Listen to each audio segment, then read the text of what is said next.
Visual जो आपके पास आ रहे हैं ये है देश भर में हार्वेस्ट फेस्टिवल्स यानी फसल के फेस्टिवल सेलिब्रेट करते हुए।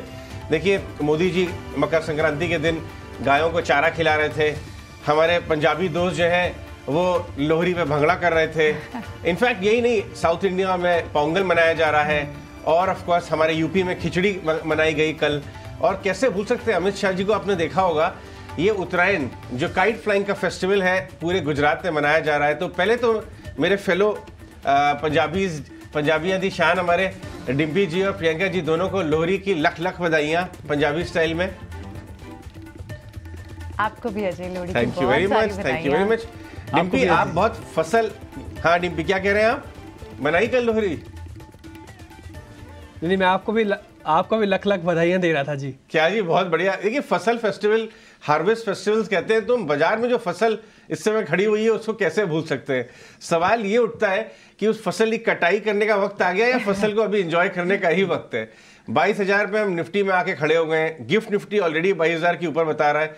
तो इस बार हमारे जो ट्रेडर वर्ग है, इन्वेस्टर वर्ग है, उनकी भी फसल बहुत शानदार हुई है और इसलिए प्रभु को एक नमन कि भाई आपने, लक्ष्मी जी ने बहुत बढ़िया फसल बाजार में भी करवाई है। कटाई कैसे करनी है ये हम आगे शो में डिस्कस करेंगे, लेकिन एक नजर ग्लोबल क्यू से भी डाल लेते हैं, बिल्कुल है ना, क्योंकि चार बड़े ट्रिगर्स भी ले लेते हैं। इनफैक्ट पिछले हफ्ते को एक बार समराइज करें। मॉर्निंग क्या हफ्ता था, शानदार, बिल्कुल। डीआईएस ने सपोर्ट दिया, भले एफआईएस का अगर नेट आप देखें तो 4,000 करोड़ की बिकवाली थी, लेकिन डीआईएस का 7,000 करोड़ का सपोर्ट और आईटी की कमबैक, इन सबसे क्या अब क्या यहाँ पर नक्षत्र बन रहे हैं भारत के लिए।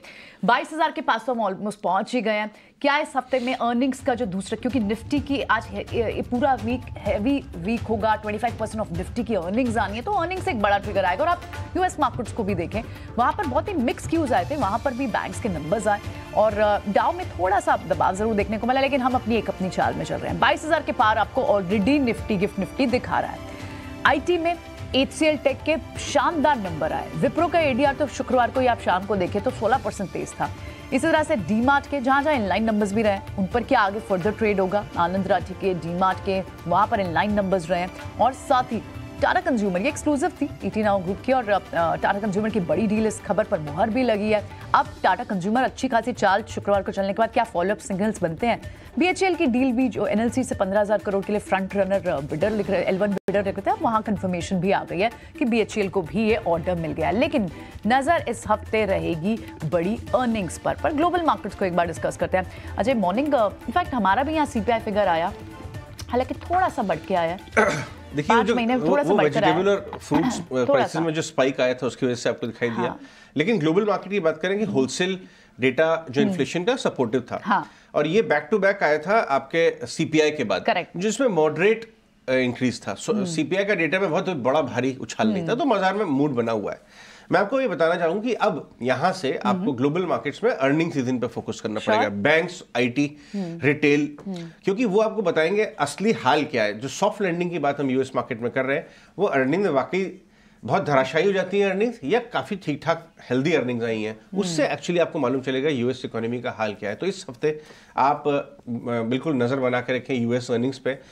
यूबीएस ने एक बड़ी इंटरेस्टिंग कमेंट्री दी है इस वीकेंड में प्रियंका। उन्होंने कहा कि हालांकि हमारा एसएनपी पे 5,000 का टारगेट अभी भी बरकरार है, लेकिन आपको बहुत अच्छे एंट्री पॉइंट्स मिलेंगे। कहना वो ये चाह रहे हैं कि यूएस मार्केट में वॉलेटिलिटी आ सकती है इस साल, आपको एंट्री पॉइंट्स मिलेंगे, बाय ऑन डिप्स। लेकिन ये आइडिया तो, जब वो बोल रहे हैं 5,000 का टारगेट इंटैक्ट है लेकिन अच्छे मौके मिलेंगे, यानी वो वॉलेटिलिटी की बात कर रहे हैं कहीं ना कहीं दबी जुबान में क्यों, और वहां वॉलेटिलिटी तो यहाँ वॉलेटिलिटी। इसलिए मैंने ये पॉइंट अपने व्यूअर्स को बताना ठीक समझा। लेकिन जो दुनिया के सबसे बड़े फंड मैनेजर हैं, ब्रिज वाटर के रे डेलियो, उन्होंने बहुत अच्छी कमेंट्री कही।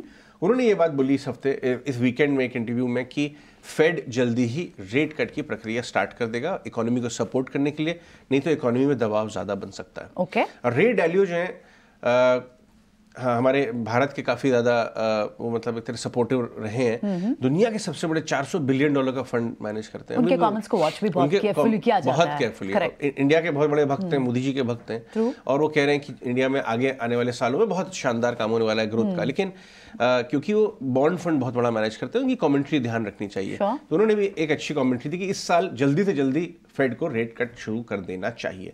लेकिन ओवरऑल देखा जाए तो ग्लोबल मार्केट से सपोर्टिव ट्रेड थे, कोई बहुत भीषण, फ्राइडे को थोड़ी आपने गिरावट देखी बट कोई भीषण फॉल नहीं। यूएस मार्केट पिछले हफ्ते काफी बेहतर चला है, इंडिया से ज्यादा अच्छा थोड़ा चला तो बनता है, थोड़ा तो बनता है, ठीक है। लेकिन आप इंडियन मार्केट्स को अगर बात करें तो क्या शानदार रैली शुक्रवार को हमने देखी। लेकिन अजय, ये हफ्ता निफ्टी अर्निंग्स, कितनी बड़ी बड़ी अर्निंग्स आनी है, रिलायंस के भी रिजल्ट्स इसी हफ्ते आने हैं। देखिए रिलायंस ने तो पिछले हफ्ते माहौल बन दिया, 6 से 7% की रैली आपको रिलायंस में इंडस्ट्री में कल दिखी, फ्राइडे को दिखी, वेडनेसडे ऑनवर्ड सेकंड हाफ से चलना शुरू हो गया था और 2.5 दिन में करीब 6% रिलायंस चल चुका है, 150 रुपया।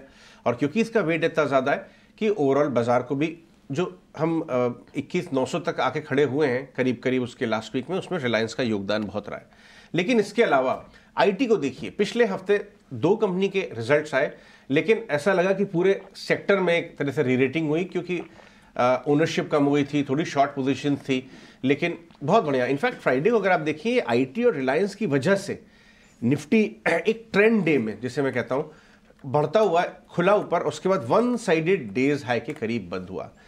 बैंक निफ्टी में मैं आपको पिछले हफ्ते बता रहा था, इंडसइंड बैंक और एसबीआई पर नजर रखिए। एचडीएफसी तो चला ही, लेकिन पिछले हफ्ते जो बैंक निफ्टी चला है, जो चाल उसकी ऑलमोस्ट 48,000 तक आ गई है, 48,000 तक, उसमें एसबीआई और इंडसइंड बैंक का बहुत बड़ा योगदान है। और मैं आपको बता दूं, इस हफ्ते इंडसइंड बैंक के रिजल्ट्स भी हैं, आप वहां पे नजर बना के रखें।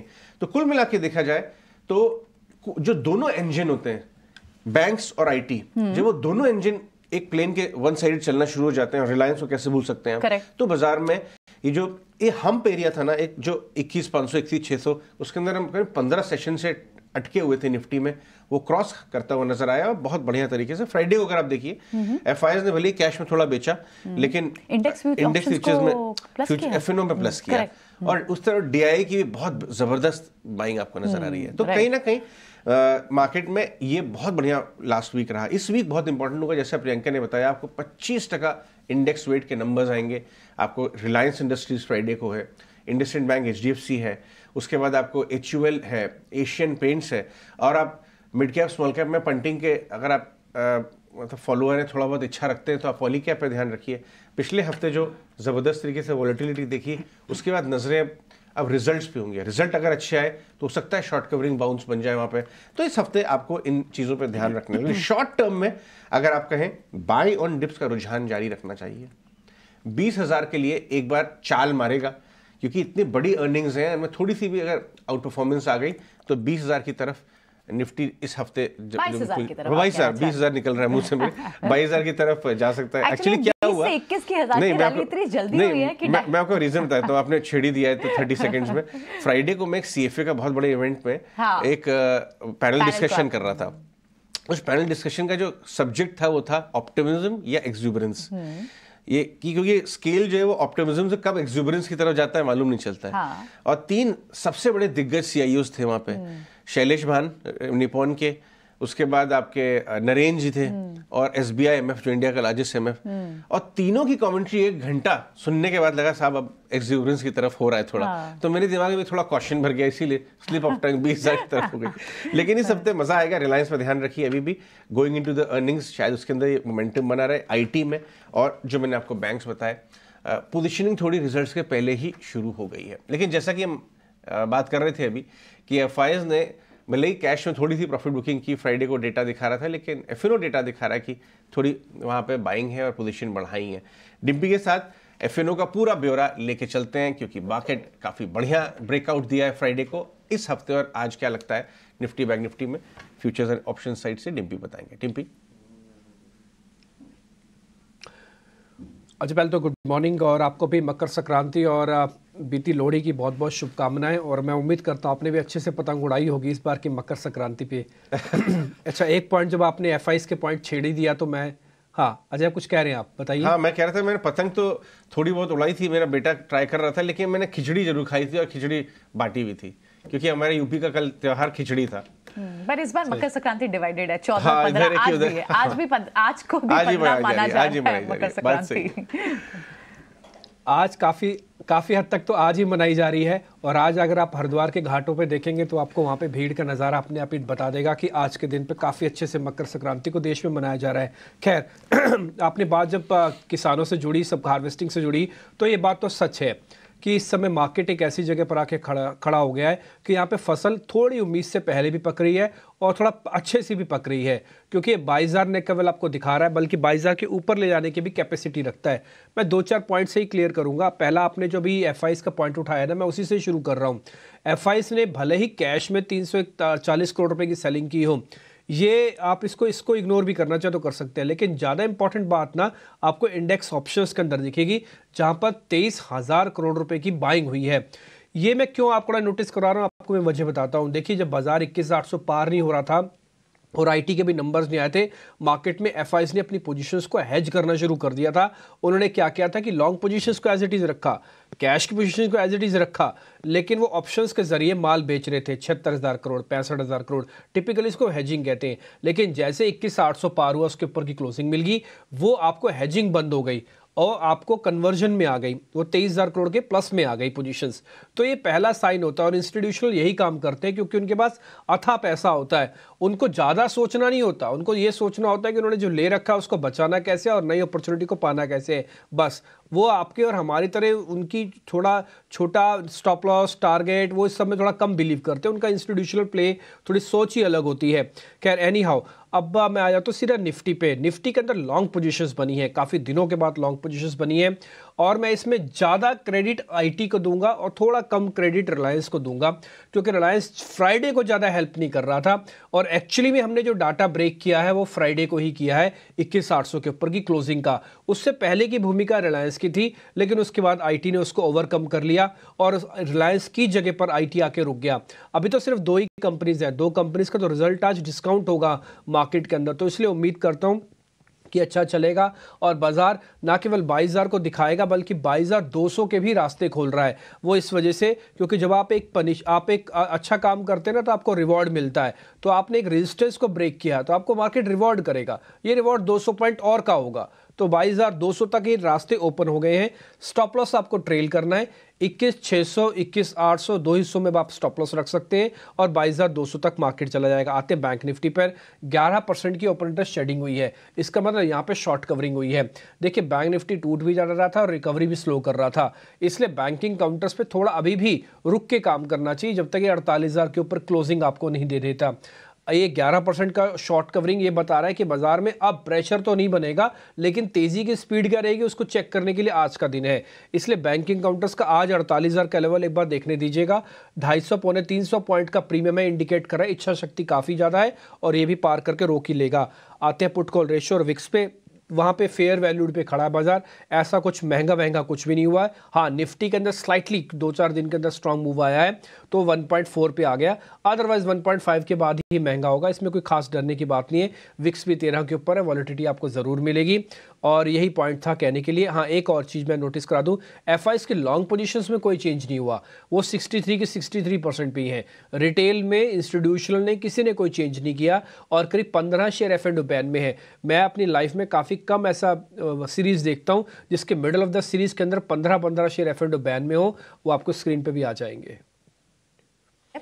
ये तो बात हो गई अब इंडेक्स पर, लेकिन बहुत ही जद्दोजहद करके खूब सारी रिसर्च लगाकर खास स्टॉक डिम्पी हमारे लेकर आते हैं। आज कौन सा वो स्टॉक है डिम्पी जिस पर नजर रखनी है?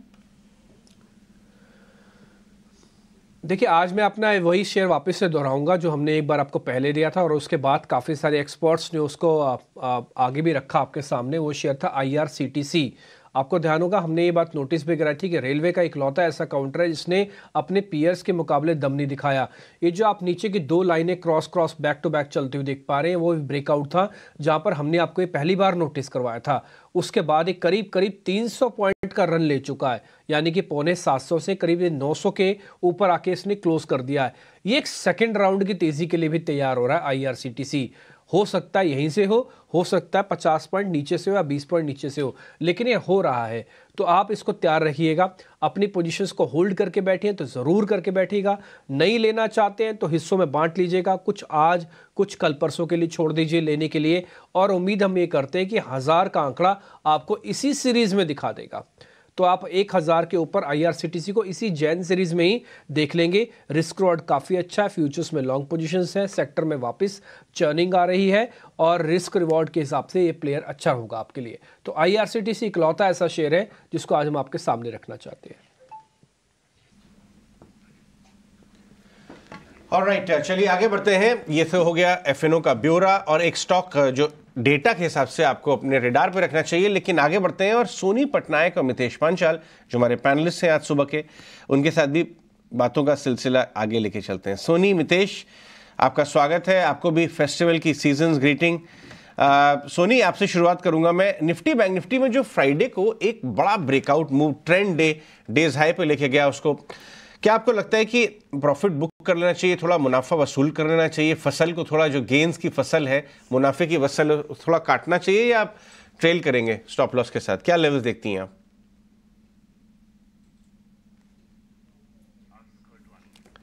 सोनी, अनम्यूट तो करिए।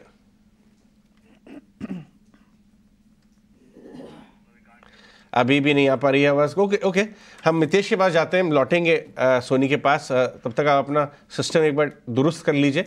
मितेश बाबू, बताइए सिस्टम क्या बता रहा है अभी?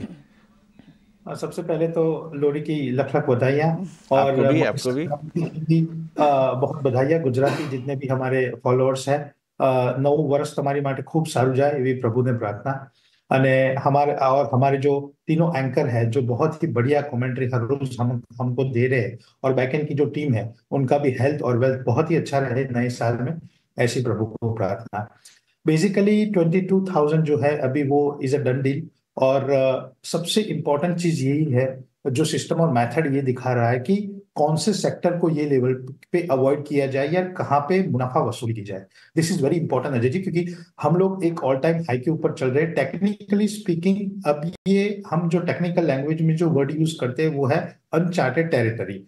तो हमारा अभी ध्यान दो ही चीजों के ऊपर है जो हमें सिस्टम और मेथड गाइड कर रही है। वो सबसे पहले तो सेक्टर रोटेशन कहाँ पे हो रहा है, और दूसरा कहाँ पे वो ओवरहीटिंग स्पेस से जहां पे हमें प्रॉफिट बुक करना चाहिए। तो सिस्टम और मेथड के हिसाब से हमको लग रहा है कि अभी भी PSU बैंक्स के अंदर बहुत ही बड़ी एक रैली बाकी है, और सिलेक्टिव केमिकल स्पेस के अंदर बहुत ही सिलेक्टिव केमिकल स्पेस के अंदर भी एक रैली बाकी है। और इस हम क्लाइंट्स को अभी ये रुझान कर रहे हैं कि आप मेहरबानी करके मुनाफा वसूल कीजिए। एटलीस्ट 25 to 30% आपको कैश में बैठना चाहिए। इट इज नॉट बिकॉज कि हम लोग करेक्शन एक्सपेक्ट कर रहे हैं, इट इज बिकॉज के बहुत ही शॉर्ट टर्म में मार्केट ने एक अच्छा हमको प्रॉफिट दिया है। तो जो आप हार्वेस्टिंग की बात कर रहे थे in the beginning of the discussion, तो वही हम कर रहे हैं कि अभी फसल जो अच्छी पक गई है उसको काटने का वक्त आ गया है। तो पार्शियल प्रॉफिट बुकिंग का हमारा अभी रुझान है। और with in the banking space हम लोग बहुत ही aggressively PSU, selective PSU bank में from the picking order Punjab national bank, bank of Baroda और स्टेट बैंक ऑफ इंडिया में पोजीशन बिल्ड कर रहे हैं।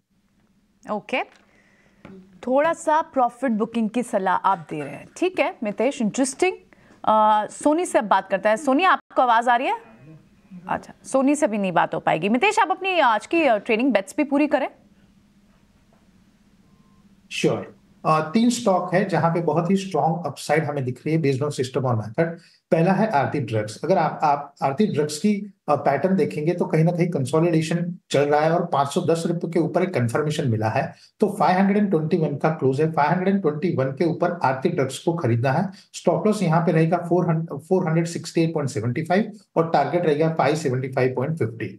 दूसरा है कार्बोरेंडम यूनिवर्सल। कार्बोरेंडम यूनिवर्सल के ऊपर वीकली और मंथली चार्ट के बेसिस के ऊपर 1050 के ऊपर एक बहुत ही strong extension of the trend मिला है, और हमें लग रहा है कि कार्बोरेंडम यूनिवर्सल बहुत ही जल्द सरप्राइज करेगा। सो 1164.45, 1164.45 की बाय रिकमेंडेशन रहेगी। 1048.50 का स्टॉप लॉस रहेगा और 1285 का टारगेट रहेगा। और last but not the least, shopper stop बहुत ही रेयर एक कॉम्बिनेशन है जहां पे आपको क्वार्टरली, मंथली और वीकली तीनों चार्ट के ऊपर कंफर्मेशन मिलता है। तो शॉपर स्टॉक के अंदर वो कंफर्मेशन मिला है। 650 के ऊपर जो उसकी पैटर्न रही है वो बहुत ही शानदार है, और 702 के ऊपर एक बहुत ही स्ट्रॉन्ग टेक्निकली स्पीकिंग एक कंफर्मेशन मिला है। तो 703 के ऊपर शॉपर स्टॉप को खरीदने की सलाह रहेगी। 632 का स्टॉप लॉस रहेगा, टारगेट रहेगा 785 का। ठीक है, कार्बोरंडम, यूनिवर्सल और शॉपर्स स्टॉप, सारे रिटेल टेक्सटाइल काउंटर्स ऑलरेडी काफी बजिंग है और अब कब शॉपर्स स्टॉप में भी एक अच्छा ब्रेकआउट दिख रहा है। ठीक है, ये दो स्टॉक्स पर नजर रखनी है मितेश की तरफ से। सोनी के ट्रेड्स भी देख लेते हैं। सोनी के साथ फिलहाल बात नहीं हो पा रही, लेकिन इनके ट्रेड्स कौन कौन से हैं? आरती ड्रग्स उनका पहला कॉल रहेगा और दूसरा कॉल आईसीआईसीआई बैंक। ठीक है, 1040 के लिए आईसीआईसीआई बैंक में सलाह है निवेश यहाँ से एक बेट लेने की, और साथ ही दूसरी जो उनकी कॉल है वो है आरती ड्रग पर। लास्ट वीक मुझे याद है उन्होंने केमिकल स्पेस भी, इनफैक्ट ओएनजीसी हमारे सामने आया है। ओके, ओएनजीसी उनका दूसरा टारगेट रहेगा 235 का। ओएनजीसी में लास्ट वीक की हमने देखा था एक ब्रोकिंग हाउस की रिपोर्ट, गोल्डमैन सैक्स की रिपोर्ट के बाद अच्छी सेलिंग थी, लेकिन शुक्रवार को बड़ा रिकवरी भी हुई और कहीं ना कहीं बात ये भी हो रही है ऑयल मार्केटिंग के लिए और एचपीसीएल क्योंकि इनकी सब्सिडी भी है कि शायद रेट कट्स, फ्यूल कट्स नहीं होंगे, तो ये भी एक रीजन हो सकता है कि ओएनजीसी में शुक्रवार को बड़ा सर्ज आया था।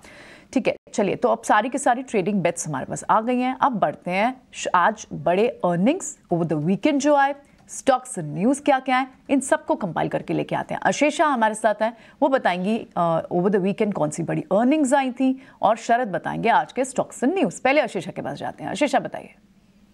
सबसे पहले आईटी मेजर्स की बात करते हैं तो एचसीएल टेक के नतीजे काफ़ी अच्छे थे। उन्होंने गाइडेंस, रेवेन्यू गाइडेंस की बात करें तो टॉप एंड ट्रिम कर दिया है। पहले 5 to 6% रेवेन्यू ग्रोथ की गाइडेंस दी थी FY24 के लिए, और अब वो घटाकर 5 से 5.5% कर दी है। लेकिन मैनेजमेंट ने एबिटा मार्जिन गाइडेंस 18 to 19% की अभी भी इंटैक्ट रखी है। नतीजे भी काफ़ी अच्छे थे। 6% का कॉन्स्टेंट करेंसी ग्रोथ देखने को मिला वर्सेस एक्सपेक्टेशंस ऑफ 5%, तो नतीजे काफ़ी अच्छे देखने को मिले एचसीएल टेक से। इसके अलावा विप्रो के भी नतीजे काफ़ी अच्छे थे। 1.7% का कांस्टेंट करेंसी ग्रोथ डिक्लाइन देखने को मिला वर्सेस एक्सपेक्टेशंस ऑफ 2.7%। आईटी के अलावा कुछ मिड कैप कंपनीज के भी नतीजे आए, उसमें सबसे पहले आनंद राठी वेल्थ की बात करते हैं। नतीजे काफ़ी अच्छे थे। रेवेन्यूज़ में 34% का ग्रोथ देखने को मिला ईयर ऑन ईयर बेसिस पर, और एयूएम की बात करें तो 55,000 करोड़ का रेवेन्यू कंपनी सरपास कर चुकी है। याद रखें, कंपनी ने 51,000 का टारगेट दिया था फुल ईयर FY24 के लिए, और कंपनी ने ऑलरेडी एयूएम का टारगेट अचीव कर दिया है। और कुछ एलिमेंट मार्केट शेयर गेन्स के चलते हैं, लेकिन उसके अलावा ऑर्गेनिक ग्रोथ भी देखने को मिला है एयूएम में इस क्वार्टर में। इसके अलावा जस्ट डायल की बात करें तो इसके भी नतीजे काफ़ी अच्छे थे। रेवेन्यूज़ में 20% का उछाल देखने को मिला। मार्जिन्स की बात करें तो 22.8% में मार्जिन्स आए हैं वर्सेस 12% जो कंपनी ने same time last year report किए थे, तो काफ़ी अच्छे नतीजे देखने को मिले। आदित्य बिरला मनी की बात करें तो यहाँ पर भी नतीजे काफ़ी अच्छे थे। रेवेन्यूज़ में 51% का उछाल देखने को मिला, और ब्रोकिंग सेगमेंट में काफ़ी उछाल और अच्छा परफॉर्मेंस देखने को मिला, जिसके चलते ओवरऑल पैट में भी 74% का ग्रोथ दिखा।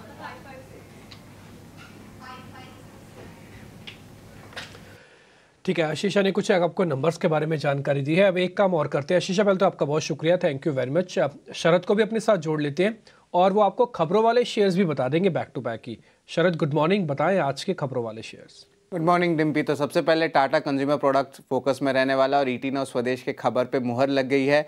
यहाँ पे जो है अनाउंस कर दिया है कि एक्वायर करने वाले हैं कैपिटल फूड्स और organic India. Of course capital foods की जो एंटरप्राइज वैल्यू है लगभग 5,100 करोड़ की है, यानी कि 6.8 टाइम्स FY24 की नेट सेल्स पे।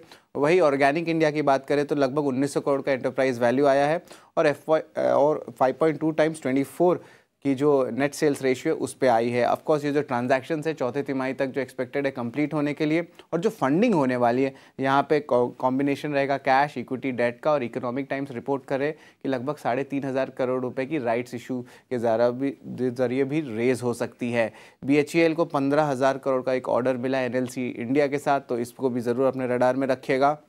दो कंपनियां हैं जिनकी QIP इशूज़ खुली है, मिड स्मॉल कैप स्पेस से कंपनीज हैं। ई मुद्रा 200 करोड़ का QIP खुला है, फ्लोर प्राइस लगभग 444 रुपीज़ का है। और गुड लक इंडिया की बात करें तो यहाँ पे भी 200 करोड़ का QIP इशू खुला है, जहाँ पे फ्लोर प्राइस है रफली 990 रुपीज़ पर शेयर का। इंपॉर्टेंटली दो इंपॉर्टेंट स्टॉक्स रहने वाले जो फंड रेज पे बस कर सकते हैं, एक पहला है DB रियल्टी, दूसरा है इंडिया बुल्स हाउसिंग फाइनेंस। और इनके जो फंड रेज डेट्स हैं वो जनवरी 17 को है, इनकी इंपॉर्टेंट बोर्ड मीटिंग।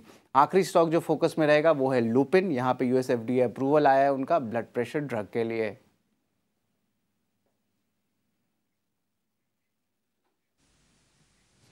ठीक है, ये सारे के सारे शेयर्स बताने के लिए और इन सभी चीज़ों के लिए बहुत बहुत शुक्रिया सर, thank you very much Sharad, ये पूरी जानकारी देने के लिए। अभी हमने आपके सामने रिजल्ट्स रख दिए हैं और साथ ही साथ एक खबरों वाले शेयर्स भी रख दिए हैं।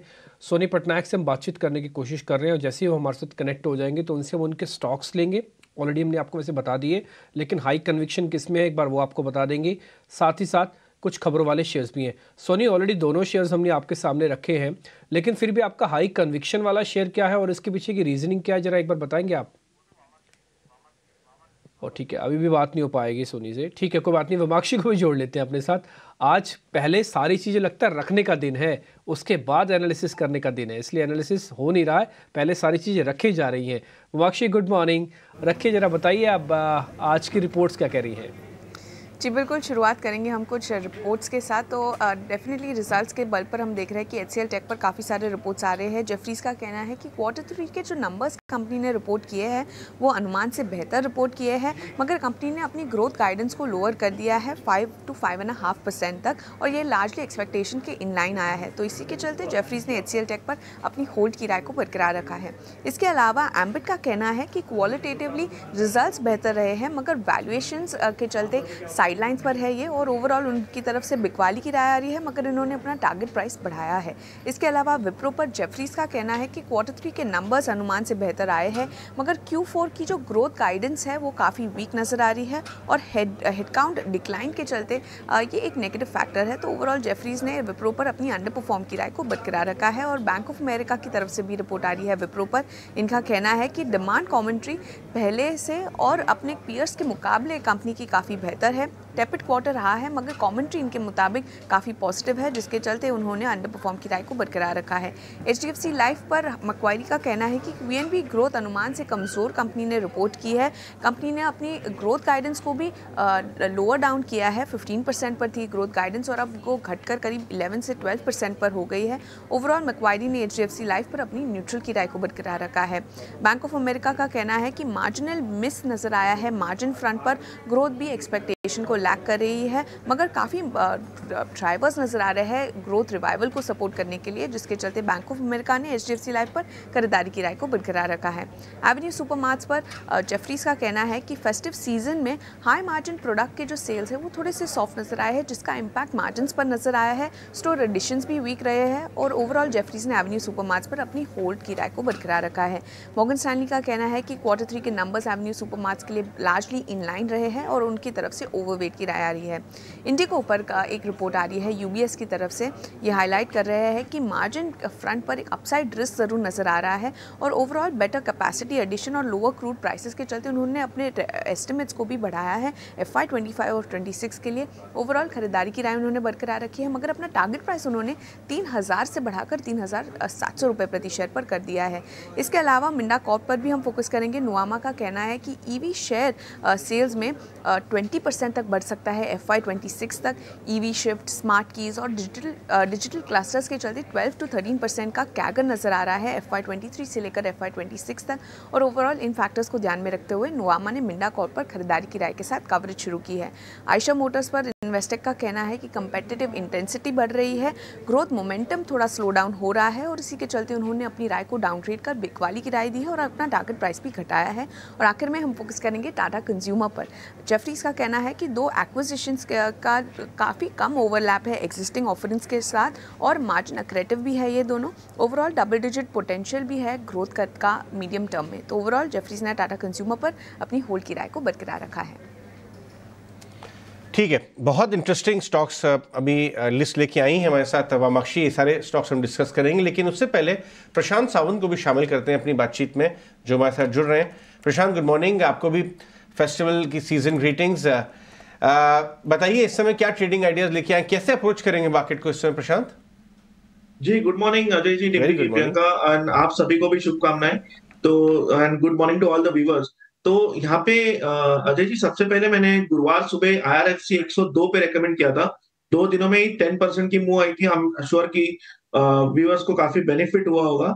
इस हफ्ते के लिए जो 2 स्टॉक्स मुझे अच्छे लग रहे हैं, एक होगा AB कैपिटल। इसका स्टॉप लॉस में रखूंगा 174, 173 स्पॉट क्लोजिंग बेसिस। टारगेट होगा 188 से लेके 190, 190। और नेक्स्ट पिक मेरी होगी टाइटन। मुझे लग रहा है यहाँ पे फ्राइडे को जो प्राइस एक्शन हुआ, तो यहाँ थोड़े निचले लेवल्स के स्टॉप लॉसेस ट्रिगर हुए, अब ये शायद नेक्स्ट अपमूव के लिए तैयार हो रहा है, तो यहाँ पे स्टॉप लॉस रखेंगे 3680 स्पॉट 3680 और टारगेट रखेंगे 3800 से लेके 3825 के आसपास। Okay, interesting. आपके स्टॉक्स अच्छे चल रहे हैं, आपको कंग्रेचुलेशंस। कुछ स्टॉक्स मैं डिस्कस करना चाहूंगा। प्रशांत सावंत, इनफैक्ट मितेश से लेते हैं। मितेश, आपने देखा होगा कि ये इंडिगो के ऊपर एक बड़ा अपग्रेड आया है। इनफैक्ट 2700-2800 रुपये तक के टारगेट्स आना शुरू हो गए इंडिगो में, और ऐसा भी नहीं है कि स्टॉक चला नहीं है। 3100 पे खड़ा हुआ है, 2200 चला है 2-3 महीने में, वन साइडेड। जी हाँ, टेलविंड्स हैं काफ़ी ज़्यादा। स्ट्रक्चर क्या बता रहा है, चार्ट स्ट्रक्चर क्या कहता है इसका? यहाँ से भी बाय है, या अगर नीचे से लेके बैठे हैं तो कहाँ पे स्टॉप लॉस लगा के ट्रेल करेंगे? नहीं, डेफिनेटली आपने जो कहा इसमें एक्सटेंशन ऑफ द ट्रेंड है, और एक्सटेंशन ऑफ द ट्रेंड जो है वो इसीलिए है कि अगर आप वीकली चार्ट पैटर्न देखोगे तो starting from 15th of December का वीक हाई था 2000, उसका जो हाई था वो था 3006। सो दिसंबर 15th, 29 दिसंबर और 5th ऑफ जनवरी, चारों वीकों में कंसोलिडेशन था, जहां पे अपर एंड के ऊपर 3047 क्रॉस नहीं कर रहा था स्टॉक। लास्ट वीक का जो क्लोज है वो 3072 है, तो जो रेजिस्टेंस था उसको क्लियर किया, not only that but also with volume clear किया। तो डेफिनेटली अगर लोअर एंड के ऊपर आपको एक स्टॉप लॉस लगाना है तो 2917 का जो लो था लास्ट टू लास्ट वीक का, वहां पे स्टॉप लॉस लगा के आप ट्रेड को कैरी कर सकते हैं। लेकिन मेरे हिसाब से यहाँ पे एक्सटेंशन ऑफ ट्रेंड है, और बहुत ही जल्द स्टॉक जो है वो 3200 से लेके 3300 तक की जो ट्रेजरी है वो क्लियर करेगा। तो मेरे हिसाब से डेफिनेटली 3072 के ऊपर बाय है, और अगर आप 3072 के ऊपर बाय करते हो तो भी स्टॉप लॉस 2917 ही रहेगा, और ऊपर में आपका टारगेट 3250 और 3300 रहेगा। 3250 3300 तक के टारगेट्स इंडिगो में बनते हैं। इनफैक्ट प्रियंका, आप कह रही थी कि जो दो एचसीएल टेक और विप्रो की भी रिजल्ट आए टीसीएस इन्फोसिस के बाद, इनमें खास बात ध्यान देने वाली ये है कि रिलेटिव आउट परफॉर्मेंस थी। बाजार उम्मीदें कम थी और उसके बाद नंबर्स थोड़े से अच्छे आए, कमेंट्री भी ठीक आई, तो आपको एडीआर में नजर आया। लेकिन ये मत भूलिए कि इन्फोसिस टीसीएस के साथ साथ फ्राइडे को टेक महिंद्रा, एचसीएल टेक और विप्रो पहले ही चल गए थे। तो अब सवाल ये उठता है कितना प्राइस इन है, या आज सुबह के बाद कितना चेज करना चाहिए। थोड़ी शायद टेलविंड बाकी रह जाएगी। प्रशांत से पूछूंगा, प्रशांत, आईटी स्पेस में इन चारों स्टॉक्स को कैसे ट्रेड करेंगे? वैल्यूएशन बहुत महंगे नहीं हुए, इनफैक्ट विप्रो सबसे सस्ता नजर आ रहा है इस समय। उम्मीदें कम थी बाजार की, थोड़ा सा जैसे कहते हैं ना कि वर्स जो है वो बैड हुआ है, बट वो डिग्री ऑफ चेंज इतनी है कि भयंकर शॉर्ट कवरिंग फ्राइडे को भी दी, शायद आज भी एक्शन होगा। आप कैसे ट्रेड करेंगे स्पेस को? तो अजय जी, सबसे पहले डिस्क्लेमर दूंगा, विप्रो में मेरी पर्सनल पोजीशंस भी है, तो यहाँ पे एक गैप है 470 470।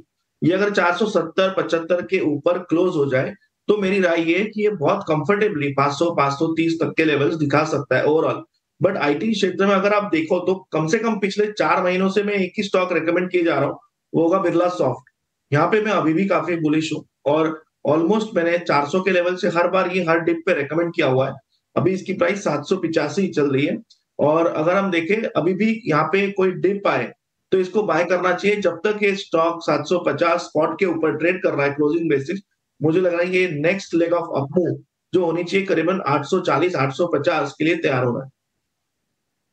सॉफ्ट, इनफैक्ट कुछ डेटा पॉइंट हम निकाल रहे थे कि आईटी कंपनीज कितना चली और अपने 52 वीक लोज से अभी इस वक्त कितना कवर भी कर चुकी हैं। तो विप्रो तो अब भी काफी दूर है, लेकिन बिरला सॉफ्ट तो वन साइडेड चलता ही रहा है। इनफैक्ट अपने 52 वीक लो से ऑफ लोज अगर आप बोले तो 200% से ज्यादा बिरला सॉफ्ट चला है, लेकिन विप्रो के पास अभी भी बहुत बड़ा रूम है। अजय, आपके इस पॉइंट पे just I would like to add कि भले ही मूव पिछले हफ्ते चल पड़ी हो, 2 दिन हमने देखा आईटी स्टॉक्स चले, लेकिन अभी भी अपने 52 वीक हाई से बहुत दूर है विप्रो, तो थोड़ा मार्जिन गैप। और यहाँ पे ये मत भूलिए कि वैल्यूएशन में बदलाव, वैल्यूएशन बहुत कम है और लीडरशिप में बदलाव आने की बात चल रही है। वो आप दूसरा पॉइंट पहले हाईलाइट मैं आपको इस अर्निंग सीजन के पहले ही बोला था, इस साल का अगर आईटी स्टॉक कोई है इस साल का, तो आपको विप्रो अपने रडार पे रखना चाहिए। ठीक है, लेकिन बीटन डाउन एनबीएफसीज, आपको याद होगा पिछले हफ्ते मैंने ये थीम अपने व्यूअर्स को बताया था, beaten down NBFCs.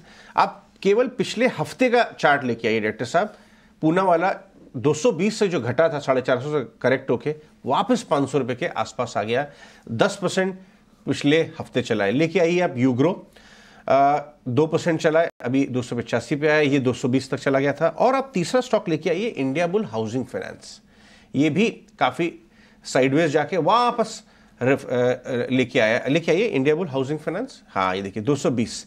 India bull housing finance में ओवर द वीकेंड एक खबर आई है जो मैं डिस्कस करना चाहूँगा मितेश के साथ, वो ये कि बोर्ड जो है वो एक फंड रेजिंग के लिए मिलना चाहता है। आपको पता होगा इंडिया बुल हाउसिंग एक थोड़ा प्रेशर में आ गई थी कंपनी, उसके बाद LIC के बोर्ड के रिप्रेजेंटेटिव आए, बड़े बड़े लोगों ने माल लिया, धीरे धीरे रिकवरी हो रही है।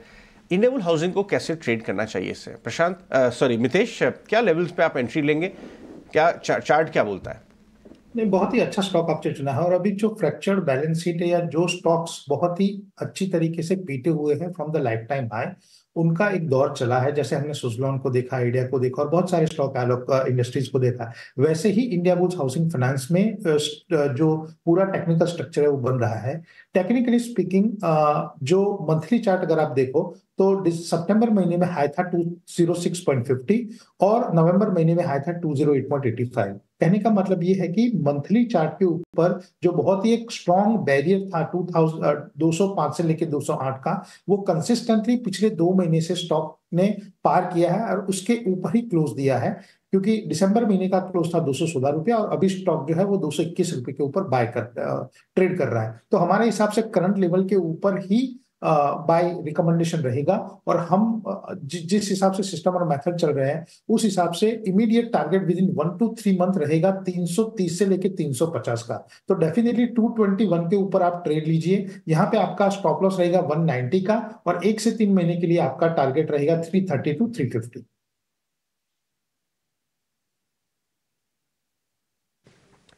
ठीक है, कुछ और स्टॉक्स भी जरा पता कर लेते हैं, क्योंकि प्रशांत भी हमारे साथ। प्रशांत, रिलायंस इस बार कितना रोल प्ले कर सकता है इस पूरे वीक के अंदर?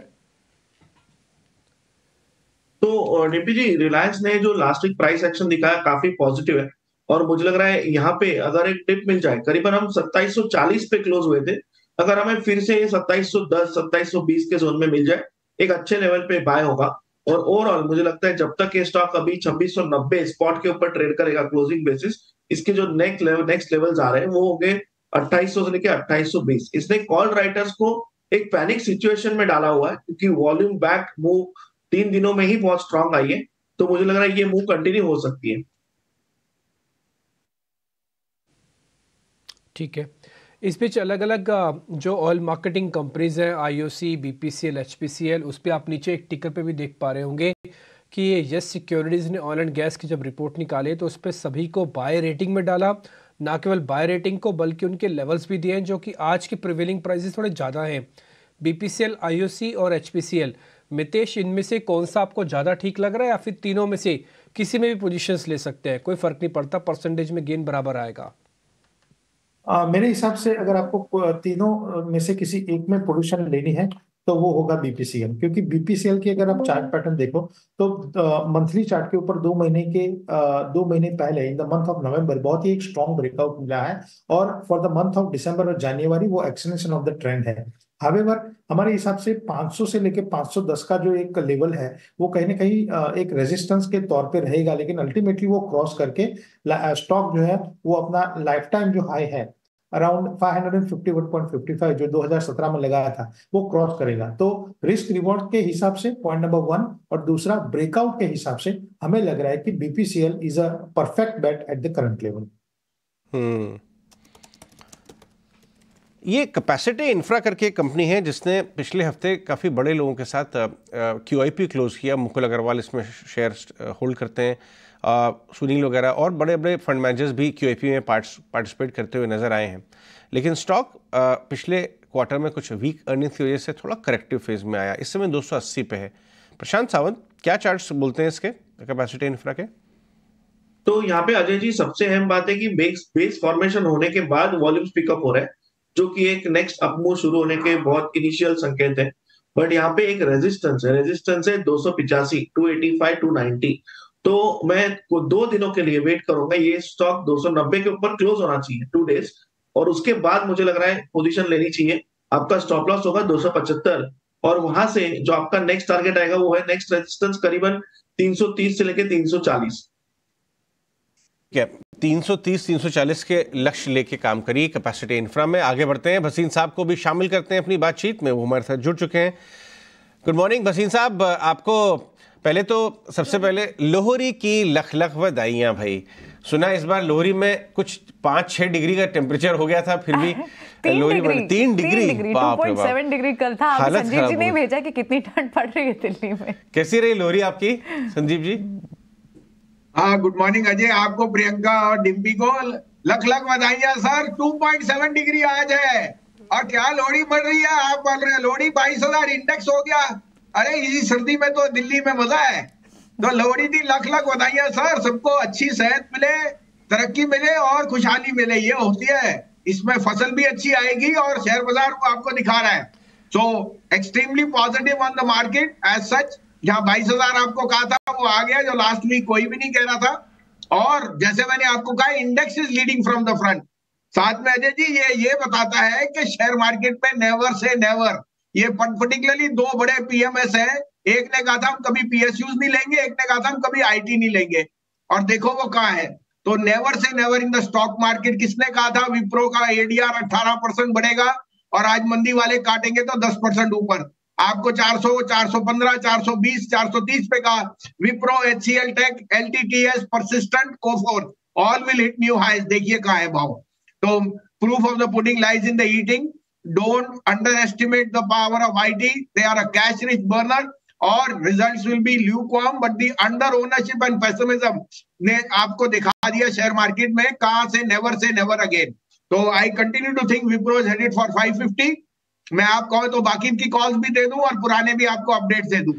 बिल्कुल बिल्कुल संजीव जी बताइए, बाकी और कौन से ट्रेडिंग आइडियाज लेके आए हैं आज आप? अजय जी पहले आपको बता दूं, 3 दिन पहले आपको ओएनजीसी कहा था 212.15 में न्यू हाई मारा। आपको 625 पे स्टेट बैंक का था, 690 का टारगेट। आज भी कह रहा हूं अब स्टेट बैंक ही जाएगा 690, उसकी अर्निंग बेस्ट आएंगी। तीसरा आपको मैंने कहा था अंबुजा सीमेंट, वो भी अपना टारगेट हिट हो गया। डीसीबी बैंक में अभी भी मैं पॉजिटिव हूं आज के लिए। और एबीएसएल एएमसी ने कल न्यू हाई मारा है 505 का, जो 465, 470, 420 से आपके साथ कह रहा हूं।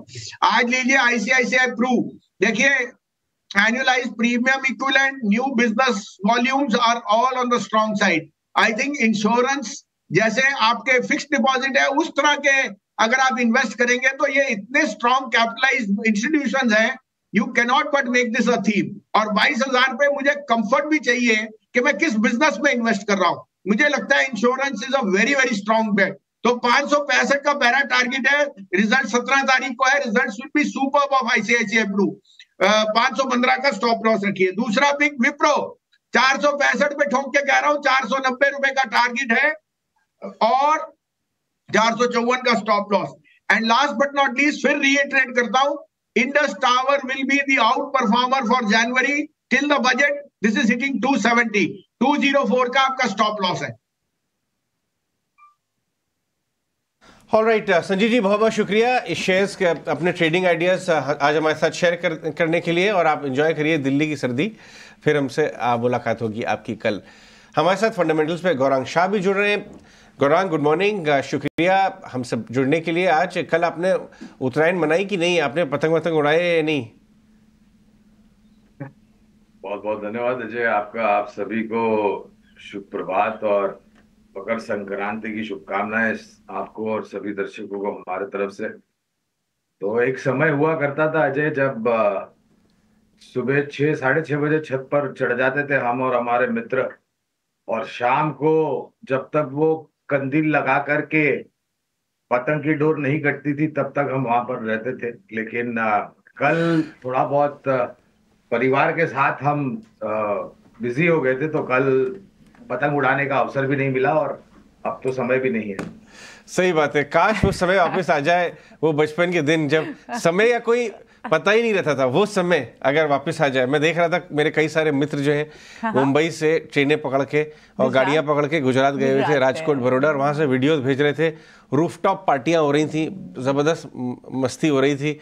और जहाँ ऐसा ही कह रहे हैं, एक्चुअली वो कहना क्या चाह रहे हैं कि सुबह अर्ली मॉर्निंग से शुरू होती है उत्तरायण का फेस्टिवल, और सांझ को जब तक सनलाइट एकदम डिम हो जाती है ना, एकदम हल्की, जब एक मतलब कहते हैं ना पतंग की छोटी सी वो दिखती रहती है, तब तक गेम ऑन रहता है। अभी भी आपके पास एक दिन है, आपको और गौरांग को मैं यही अगले साल मैं उत्तरायण से करूंगा, वहां राजकोट या बड़ौदा या अहमदाबाद से शो करूंगा। मैं पहले ही बुकिंग कर देता हूँ क्योंकि मुझसे रहा नहीं जा रहा है बहुत सालों के बाद। लेकिन एक बात हम सुबह से कर रहे गौरांग यहाँ पे अपने चैनल पे कि फसल के फेस्टिवल्स हो रहे हैं, चाहे वो कश्मीर से लेके पोंगल साउथ तक। फेस्टिवल जो मामला है वो पूरा फसल का है आफ्टर ऑल, राइट? क्योंकि फसल वो प्रॉस्पेरिटी लाती है, किसान प्रधान देश है हमारा, हुआ करता था एक समय पे। अब तो ये फसल जो बाजार में भी बढ़िया दिखाई दे रही है खड़ी हुई, इसको धीरे धीरे काटना शुरू कर देना चाहिए या अभी खड़े रहने देना चाहिए, एंजॉय करना चाहिए? देखिए, फसल जब अपने सर्वोच्चम स्तर पर आकर के पक गई होती है तभी किसान उसको काट देता है। अगर ज्यादा समय देता है तो फसल बर्बाद हो जाती है। जय उसी तरीके से अगर आप हमें पूछे बुनियादी तर्क के आधार पर, तो आप आखिरकार शेयर बाजार में निवेश क्यों करते हैं? क्योंकि आपकी निवेश की पूंजी जो है उसमें आपको सालाना 15-20% या थोड़ा बहुत उससे ज्यादा अगर आपके पास बुद्धिमत्ता के साथ निवेश करने की क्षमता है और लंबी अवधि के लिए समय दिया है, तो जब कभी भी आपको अपने निवेश के ऊपर वो रिटर्न मिलता है जो आपको अनुमान था मुनाफा का, तो वो आपको निरंतर मुनाफा बांधना चाहिए। क्योंकि जिस तरीके से निवेश करने की एक कला है शेयर बाजार में, उतनी ही जरूरी है मुनाफा बांधने की कला। आ जाए आप इस मार्केट में केवल रुपए निवेश करते जाएंगे तो ये it's like a black hole, there is no, it's a bottomless pit. ये कुएं की कोई तल नहीं बना है, no base of this particular well. तो निरंतर आपको निवेश में से जो आपने निवेश किया अगर आया है तो थोड़ा बहुत मुनाफा समेटना भी चाहिए। ये भी एक कला है शेयर बाजार में, और हमने वही राय दी है हमारे क्लाइंट्स को कि जैसे जैसे आपको 15-20% या उससे ज्यादा मुनाफा मिलता है, पूरा नहीं तो कम से कम थोड़ा बहुत मुनाफा बांधते जाए। पॉइंट बहुत बढ़िया बात आपने दी कि थोड़ा थोड़ा लेते चलिए। रिलायंस इंडस्ट्रीज में क्या करेंगे गौरांग? आप तो उस स्टॉक को बहुत क्लोजली ट्रैक भी करते हैं, 6-7% पिछले हफ्ते चला है। अगर हम लेके बैठे हैं तो क्योंकि अंडर परफॉर्मेंस के बाद वो रिवर्सल आया है, क्या आपको कंफर्ट आ रहा है इस भाव से भी होल्ड करेंगे? देखिए, नतीजे शुक्रवार को है अजय, मेरे ख्याल से, और वो भी बाजार बंद होने के बाद आएंगे। और हमारा आकलन और अनुमान ये कहता है कि चौतरफा जो कारोबार फैला हुआ है वहां से बहुत ही शानदार योगदान इनके बैलेंस शीट पर आएगा, और डिस्क्लोजर देना अनिवार्य होगा हमारे तरफ से क्योंकि रिलायंस इंडस्ट्रीज की बात हो रही है। तो बुनियादी तर्क के आधार पर आपने सही कहा था अजय, काफी लंबे समय से हम यहाँ पर खरीदारी की राय दे रहे हैं और मैं इस स्टॉक से काफी प्रभावित भी हुआ हूँ सकारात्मक रूप से। हाल फिलहाल भी निवेश की राय है हमारे रिलायंस इंडस्ट्रीज पर। अब क्योंकि शुक्रवार को नतीजे है अजय, तो मैं कोई आगे बढ़ती हुई टिप्पणी करना तो मेरे लिए मुश्किल होगा, लेकिन 3000 तक के लक्ष्यांक शायद आप देख सकते हैं। ये मैं मध्यम अवधि की बात कर।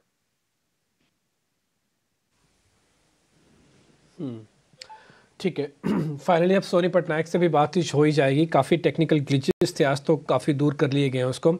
सोनी, आई होप आपको अच्छे से आवाज़ आ रही होगी और आपकी आवाज़ भी हम तक पहुंच जाएगी। एक शेयर के साथ शुरू करते हैं जिसके अबव एस्टिमेट नंबर आया हुआ है जस्ट डायल। ये नंबर से पहले ही चलना शुरू हो गया था। एक बार आप हफ्ते का चार्ट दिखा देंगे तो थोड़ा आइडिया लग जाएगा। और अब नंबर्स आए, नंबर्स भी काफ़ी अच्छे रहे हैं। एक बार ज़रा बताएंगे आज इसमें क्या करना चाहिए? हो सकता है गैप के साथ फिर खुले ये। जी, good morning Dimpy ji, I hope मेरी आवाज़ क्लियर है। यहाँ पे हम देखेंगे जस्ट डायल में तो एक जो ब्रेकआउट दिया है 840-46 के ऊपर उसका एक ब्रेकआउट आया है। पिछले हफ्ते हमने देखा था उसने 940 के रेंज को टेस्ट किया था, बट वहां से थोड़ी सी प्रॉफिट बुकिंग आई थी, तो उसका रेजिस्टेंस और सपोर्ट का लेवल काफी बड़ा एक ब्रॉड हो गया है। सो जब तक 840 को होल्ड करता है तो यहाँ पे थोड़ा सा कंसोलिडेट कर सकता है बिटवीन 860 से लेके 940-920 के रेंज में कर सकता है, बट अल्टीमेटली 940 के ऊपर ही उसका एक फ्रेश ब्रेकआउट आएगा। और अगर 840 को ब्रेक करते हैं तो वहां से वीक हो जाएगा टुवर्ड्स 800 और 780। सो इसको थोड़ा वेट एंड वॉच की यहाँ पे सलाह रहेगी। थोड़ा सा यहाँ पे कंसोलिडेट कर सकता है, अगर 940 के ऊपर निकालता है तो ही फ्रेश ब्रेकआउट पे आप उसको प्ले कर सकते हैं फॉर अपर साइड। ठीक है, तो जिनके पास है यानी कि नंबर से पहले खरीदा हुआ उनको तो आज फिर से हो सकता है गैप के साथ रिवॉर्ड मिले, लेकिन जो इस नंबर्स के बाद खरीदना चाहते हैं उनके लिए वही जवाब है ना, उनको थोड़ा अवॉइड करना चाहिए, शेयर में अभी नहीं उतरना चाहिए। अरे ये नंबर बनता है करीब 4 करोड़ से ज़्यादा का। एक बार पता कर लेते हैं। सोनी, आप ही चेक कीजिए, अभी आपसे मुलाकात हो रही है तो अच्छे से जोमेटो आप पोजिशनली इसका टारगेट क्या रखेंगे? मेरे को 1-2 दिन के लिए नहीं चाहिए, मेरे को इस साल के लिए या फिर अगले 6 महीने के लिए टारगेट चाहिए। जी, ज़ोमैटो में देखेंगे तो काफ़ी अच्छा ब्रेकआउट है। वीकली चार्ट्स पे देखेंगे तो इनफैक्ट काफ़ी अच्छा सपोर्ट लिया हुआ है 128 के रेंज पे। तो जब तक 128 टू 132 का एक रेंज मेंटेन करता है इस वीक में, यहाँ से हम देख सकते हैं काफ़ी 154 पहला टारगेट बन रहा है। 154 का काफ़ी अच्छा एक ओपन साइड मोमेंटम पेंडिंग है। सो 154 से लेके 160 के रेंज में ये टेस्ट कर सकता है। So on the down side 128 का आप एक सपोर्ट स्टॉप लॉस प्लेस करके इसको होल्ड कर सकते हैं। ठीक है, तो ये 2 स्टॉक्स जोमेटो भी जो इसे आप होल्ड करने की सलाह दे रहे हैं। 150 तक के टारगेट्स पे ब्रोकिंग हाउस के रिपोर्ट्स के टारगेट्स भी हैं। लेकिन कुछ और स्टॉक्स को डिस्कस करते हैं। एक बार LIC को डिस्कस करते हैं। इंश्योरेंस स्पेस ऑलरेडी इसमें बहुत मूव है और LIC के लिए एक न्यूज़ ये भी है, एक तो इनके पास जो होल्डिंग नॉर्म्स को लेकर एक्सटेंशन इन्हें मिली है, दूसरी इनके पास एक income tax refund 25,000 plus crore का आ सकता है। तो जब ये हाँ जी, बहुत बड़ा फंड टैक्स रिफंड है जो आ सकता है इनके पास। तो ऑफकोर्स ये जब पैसा आएगा तो LIC के लिए क्या एक स्ट्रीट भी शेयर कर सकता है? क्या इसमें टेक्निकली लेवल्स बन रहे हैं LIC को खरीदने के लिए? सोनिया, आप चेक करेंगे एक बार? डेफिनेटली प्रियंका जी, यहाँ पे अगर हम देखेंगे LIC में स्ट्रक्चर चार्ट्स पे काफी अच्छा है। 800 के सपोर्ट के ऊपर मेंटेन कर रहा है। यहाँ से टेक्निकली अगर हम देखेंगे तो 860 870 के रेंज में जाने के लिए अच्छा है। So risk reward ratio favourable है। 800 स्टॉप लॉस के साथ आप इसको होल्ड कर सकते हैं।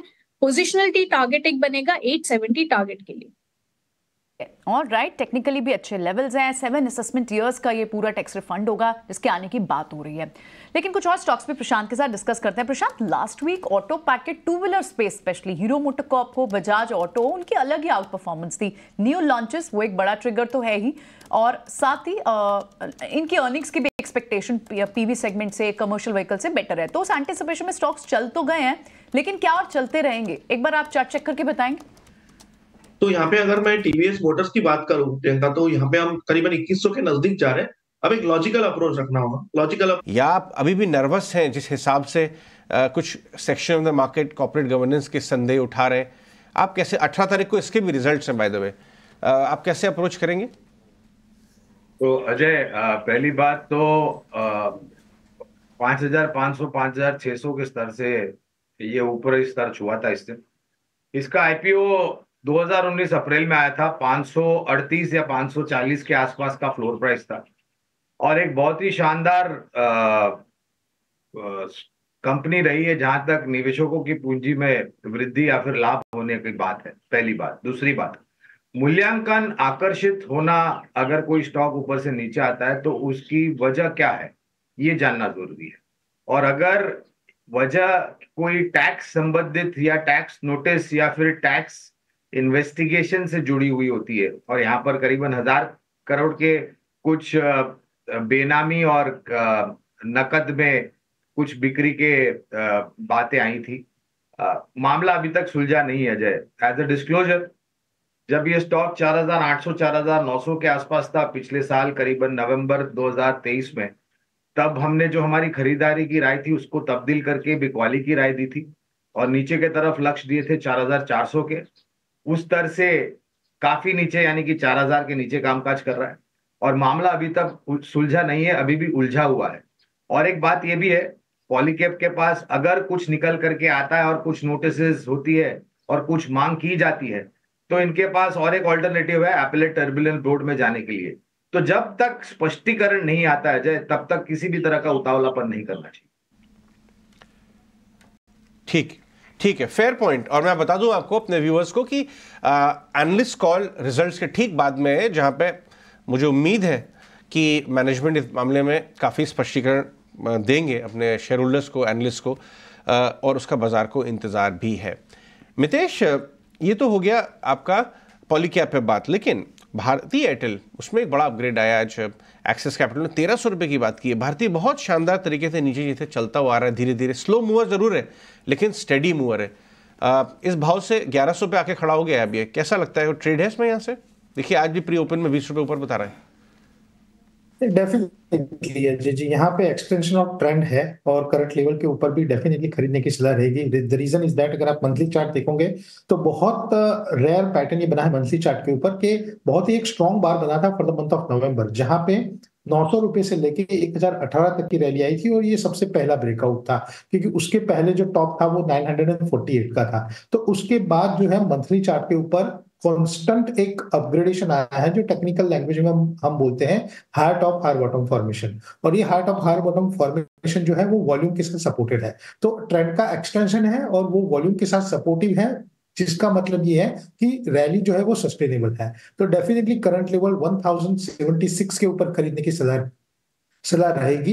यहाँ पे डीपर एक स्टॉप लॉस इसलिए आएगा कि रैली बहुत ऊपर है, ऊपर तक की हम लोग एक्सपेक्ट कर रहे हैं। सो 960 के स्टॉप लॉस से 1076 के ऊपर लेना चाहिए। और आपने जो बताया एग्जैक्टली वही हमारी सिस्टम और मेथड के हिसाब से टारगेट आ रहा है बिटवीन 1280 एंड 1320। तो डेफिनेटली करंट लेवल के ऊपर खरीदारी की सलाह रहेगी। ओके, ठीक है, करंट लेवल से आप इसे बाय करने की रिकमेंडेशन देंगे।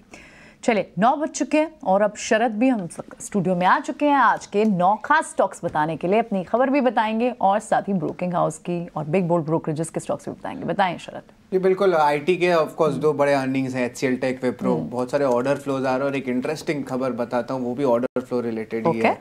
सबसे पहला स्टॉक रहेगा एचसीएल टेक। यहाँ पे देखिए अबव एस्टिमेट्स नंबर्स देखने मिले हैं और इंटरेस्टिंगली देखा जाए तो इनका जो 6% सिक्वेंशियल ग्रोथ आया है सीसी का, ये जो है बेटर आया है जो अनुमान से था। ऑफकोर्स गाइडेंस में थोड़ी सी गिरावट ज़रूर आई है, लेकिन ओवरऑल नतीजे जो है सरप्राइजिंगली बहुत अच्छे हुए हैं। विप्रो के भी नंबर्स देखें तो अबव एस्टिमेट्स आए हैं और जो सीसी डिक्लाइन था वो 2.7% का एक्सपेक्टेशन था सिक्वेंशियली, लेकिन आया सिर्फ 1.7% का। इसके अलावा आदित्य बिरला मनी भी फोकस में रहने वाला, यहाँ पे नंबर्स अबव एस्टिमेट्स आए हैं। स्पेशली अगर आप देखें तो उनकी जो ब्रोकिंग सेगमेंट है वहाँ पे एक अच्छी मूवमेंट जो है देखने मिली है, ईयर ऑन ईयर बेसिस पे अच्छा ग्रोथ आया है। टाटा कंज्यूमर प्रोडक्ट हमारा चौथा स्टॉक और ईटीना स्वदेश के खबर पे मुहर लगा है, जहाँ पे उन्होंने कंप्लीट अनाउंस किया है कि एक्विजिशन करने वाले हैं कैपिटल फूड्स और ऑर्गेनिक इंडिया को।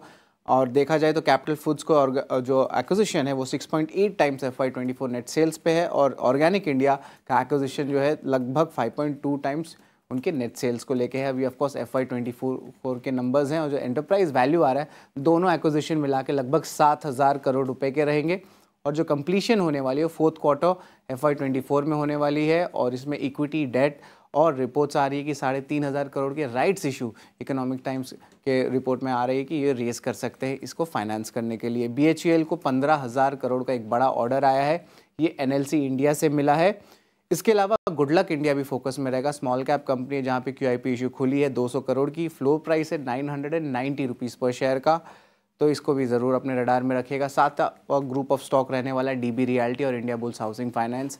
यहाँ पे जनवरी 17 को बोर्ड जो मीट होने वाली है फंड रेस को लेके। हमारा 8वां स्टॉक वो है बिग बोल्ड ब्रोकरेज, उसको फोकस में लाते हैं तो फोकस में रहेगा इंडिगो। UBS की इंपॉर्टेंट रिपोर्ट आई है, यहाँ पे मेंटेन बाय रखा है लेकिन टारगेट प्राइस उसको बढ़ा दिया गया है, 3,000 से अब कर दिया है 3,700 रुपये प्रति शेयर।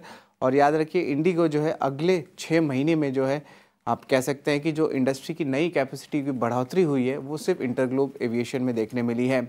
हमारा आखिरी जो खबर है वो है स्किपर। अब यहाँ पे कंपनी को एक बड़ी ऑर्डर मिलने वाली है, अब स्पेशली ट्रांसमिशन सेगमेंट में। Already order book all time high level पे 6,000 करोड़ की और 41% total order book transmission segment से आती है। और इंटरेस्टिंगली 2 दिन बाद जनवरी 16 को कंपनी जो है आशीष कचोलिया की प्रमोटेड एंटिटी से भी जो है मीट करने वाली है, तो इस स्टॉक को ज़रूर अपने रडार में रखिएगा। ओके, और राइट, बहुत बहुत शुक्रिया। इस लास्ट की खबर पर भी हम ध्यान रखेंगे शरद, और साथ ही ये जो तमाम सारे आपने स्टॉक्स और स्टॉक्स एंड न्यूज़ और Q3 नंबर्स अपडेट करें, शुक्रिया बहुत बहुत।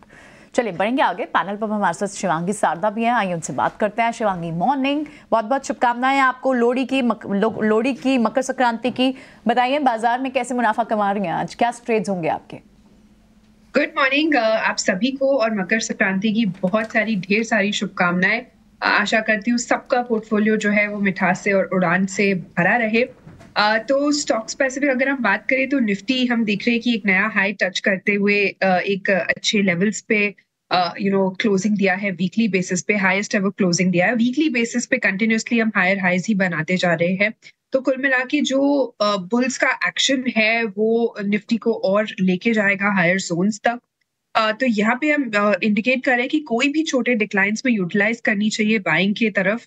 और नेक्स्ट जो है 22,000 और फिर 22,222 के लेवल्स बनते हुए दिख रहे हैं 21,750 के एक सपोर्ट के साथ। ऐसे में हम देख रहे हैं कि बैंक निफ्टी है जो वो भी एक हालांकि थोड़ा सा अंडर परफॉर्मेंस है, पर कंसोलिडेशन के साथ इन लाइन चल रहा है मार्केट के साथ।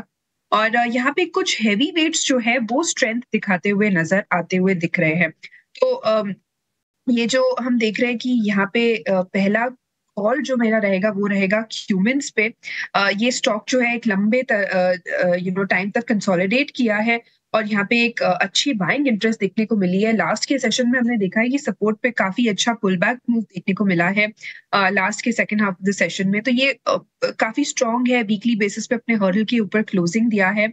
तो यहाँ पे तेजी 2130 के लेवल्स तक के लिए एक्सटेंड होते हुए दिखेगी 2010 के एक स्टॉक को बनाते हुए।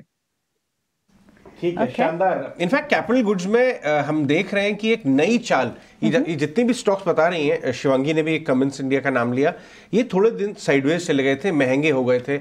सीमेंस, BHEL नहीं, सीमेंस, ABB, कमिंस, सब में पिछले एक हफ्ते के अंदर एक अच्छा मूवमेंट शुरू हुआ, एक नई चाल थी शुरू हो रही है। तो कमिंस इंडिया पे आप ध्यान रखिएगा। बट एक स्टॉक जो अपने दुबे जी बता के गए हैं वो है DB Realty। DB Realty एक फंड रेजिंग की मीटिंग कर रहे हैं। पिछले हफ्ते भी स्टॉक के अंदर चाल दिखी थी। सोनी, इसकी जरा चार्ट चेक करके बताया, 250 रुपए का हो गया भाव। जी डेफिनेटली अजय जी, यहाँ पे इनफैक्ट सारे सेक्टर में काफी स्ट्रॉन्ग मोमेंटम है और यहाँ पे भी अगर हम देखेंगे तो और भी स्ट्रेंथ यहाँ पे नजर आ रहा है। काफी फ्रेश ब्रेकआउट आया है 220 रेंज के ऊपर। सो अभी के लिए करंट लेवल से भी एंटर कर सकते हैं। ब्रेकआउट फ्राइडे के क्लोजिंग पे आया है और यहाँ से जो एक बनता है target that is towards 260 positionally, तो आप 260 टारगेट्स के लिए होल्ड कर सकते हैं और 210 का बहुत ही अच्छा सपोर्ट है। सो 210 पे ट्रेल कर दीजिए स्टॉप लॉस, स्टॉक को होल्ड कीजिए 260 टारगेट के लिए। 260 के टारगेट के लिए अभी तो आपको प्री ओपन में ही 10% दिखाई दे रहा है इस न्यूज का इम्पैक्ट। ठीक है, खुलने के बाद देखते हैं कि कहां पर ये सेटल होता है। लेकिन कुछ और स्टॉक्स देख लेते हैं। इनफैक्ट शुक्रवार को हमने देखा कि PSU बैंक्स में, स्पेशली कर्नाटका बैंक में वन साइडेड मूव थी और उसका रीजन था, एक रिपोर्ट आई थी कि उनकी अयोध्या की जो ब्रांच होगी, ब्रोकिंग फर्म को लगता है कि उससे उनके रेवेन्यूज बढ़ेंगे, टारगेट्स बढ़ेंगे और ऑफ कोर्स एक अच्छी लोन बुक भी दिखेगी। और इसी वजह से कर्नाटका बैंक में शुक्रवार से ही सर्च शुरू हो गया, उन्होंने एक अपनी ब्रांच खोली अयोध्या में। लेकिन क्या आज भी फॉलो बाइंग कर्नाटका बैंक में, दूसरे PSU बैंक्स में? स्पेसिफिकली चलिए कर्नाटका बैंक को समझ लेते हैं। मितेश, एक बार आप बताएंगे आपका क्या व्यू बन रहा है मिड कैप PSU बैंक्स पे?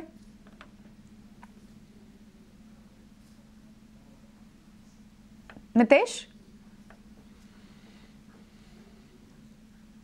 कर्नाटका बैंक की अगर आप बात करें तो डेफिनेटली भाई बना दो 22,000 का है कि लास्ट वीक में एक बहुत ही स्ट्रॉन्ग ब्रेकआउट मिला था और स्टॉक जो है अभी वो ऑल टाइम हाई के ऊपर ट्रेड कर रहा है। तो जो प्रीवियस हाई था 257.70 का फॉर 22 दिसंबर 2023, उसको टेक आउट किया है। तो ये अभी जो फ्रेश ब्रेकआउट आया है वो विथ वॉल्यूम आया है। तो we are of the view के जो एक्सटेंशन ऑफ द रैली है वो 320 से लेके 350 तक चलेगी। तो डेफिनेटली करंट लेवल के ऊपर खरीदारी की सलाह रहेगी।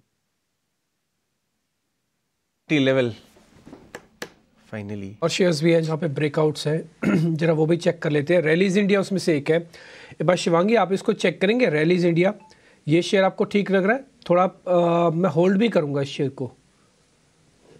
बिल्कुल, वीकली बेसिस पे हम देखें तो इसने पिछले वीक ही अपने एक नैरो रेंज में काम किया है और अब हम देख रहे हैं कि यहाँ पे ओपनिंग भी काफी स्टेबल रूप से होते हुए दिख रहा है। तो बिल्कुल हम यहाँ एक्सपेक्ट कर सकते हैं 270 ऑड लेवल्स।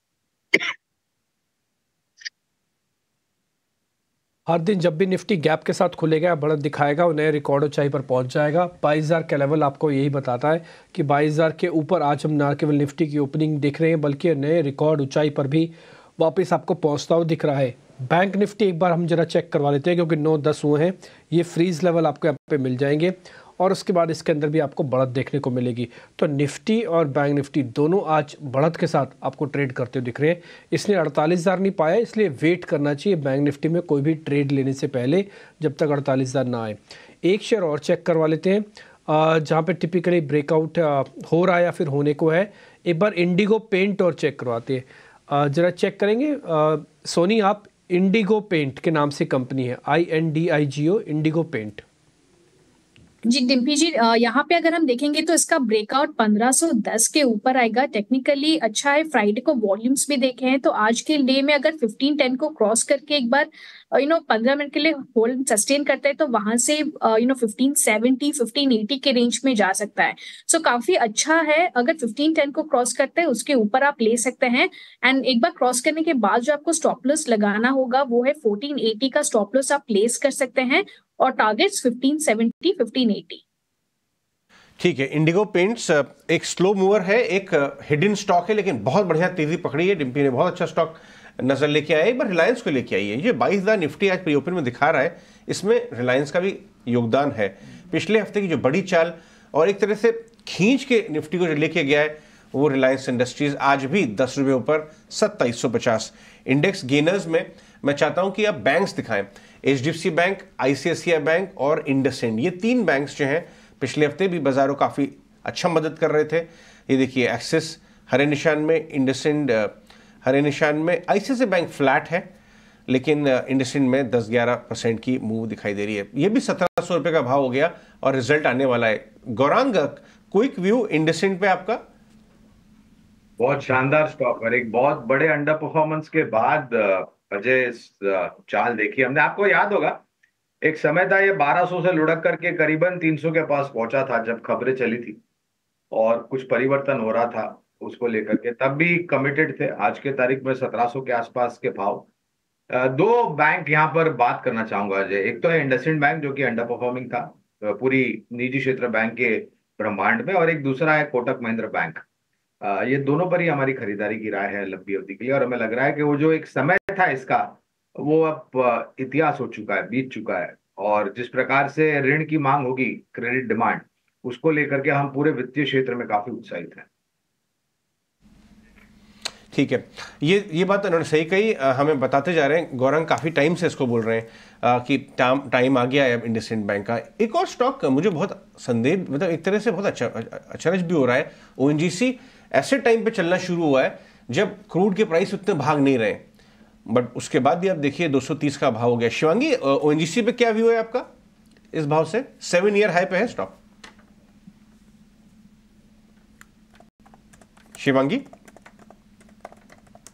जी बिल्कुल, ONGC की अगर हम बात करें यहाँ पे तो हमने देखा है कि एक काफी अच्छा मोमेंटम है पूरे स्पेस में। इनफैक्ट ये स्टॉक जो है एक अच्छा प्राइस वॉल्यूम सर्ज देखने को मिला था फ्राइडे के सेशन में।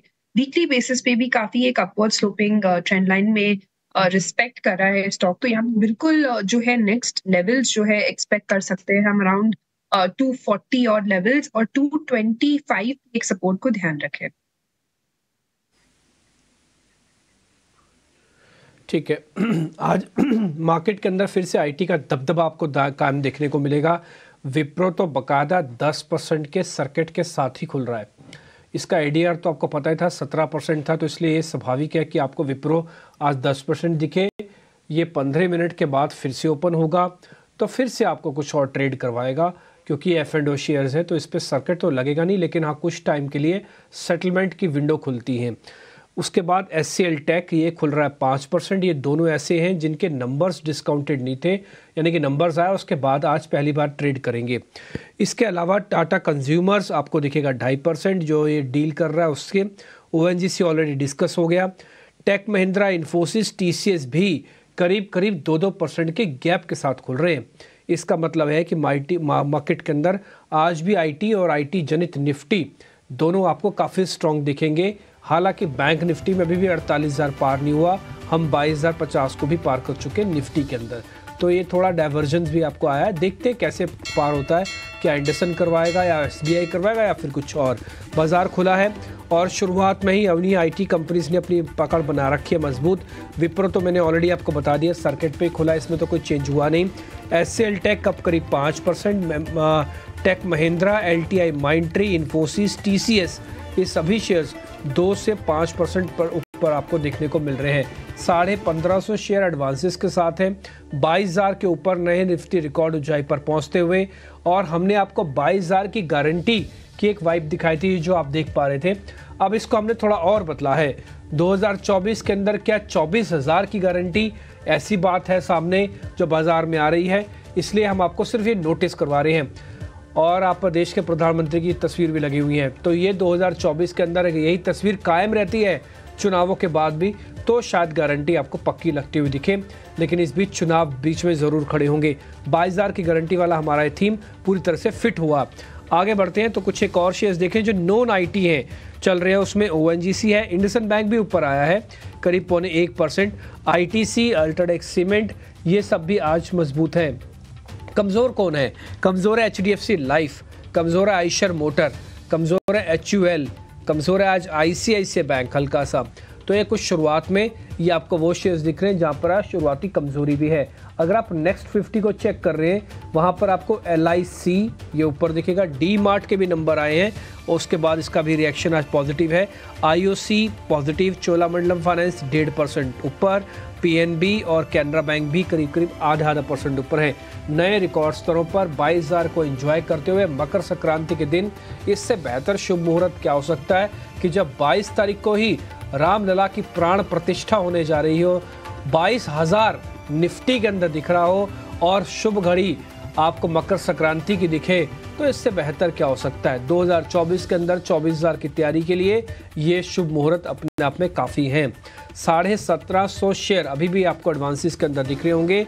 मैं जल्दी से हीट मैप भी आपकी स्क्रीन पे लेके आऊँगा, उससे आपको थोड़ा और आइडिया लग जाएगा कि कहाँ पे मजबूती है। एक और चीज़, अभी थोड़ी देर पहले ब्लॉक डील लगी थी 4 करोड़ शेयरों की जोमेटो पे, वो जोमेटो को भी ऊपर तो नहीं आने दे रही है, देखते हैं हाथ बदला और कितना दबाव बनाता है मार्केट पे। आप अपनी स्क्रीन पर देख पा रहे हैं विप्रो में सर्किट, फिर tech Mahindra, HCL tech, LTI Mindtree, Infosys, TCS, ये जो ऊपर के आप 8 शेयर देख पा रहे हैं उसमें से 6 शेयर तो सीधा IT के ही हो गए, तो मेजोरिटी उसी के पास ही है। फिर एक दिग्गज SBI और इसके अलावा टाटा कंज्यूमर जैसे शेयर आपको स्क्रीन पर दिख रहे होंगे।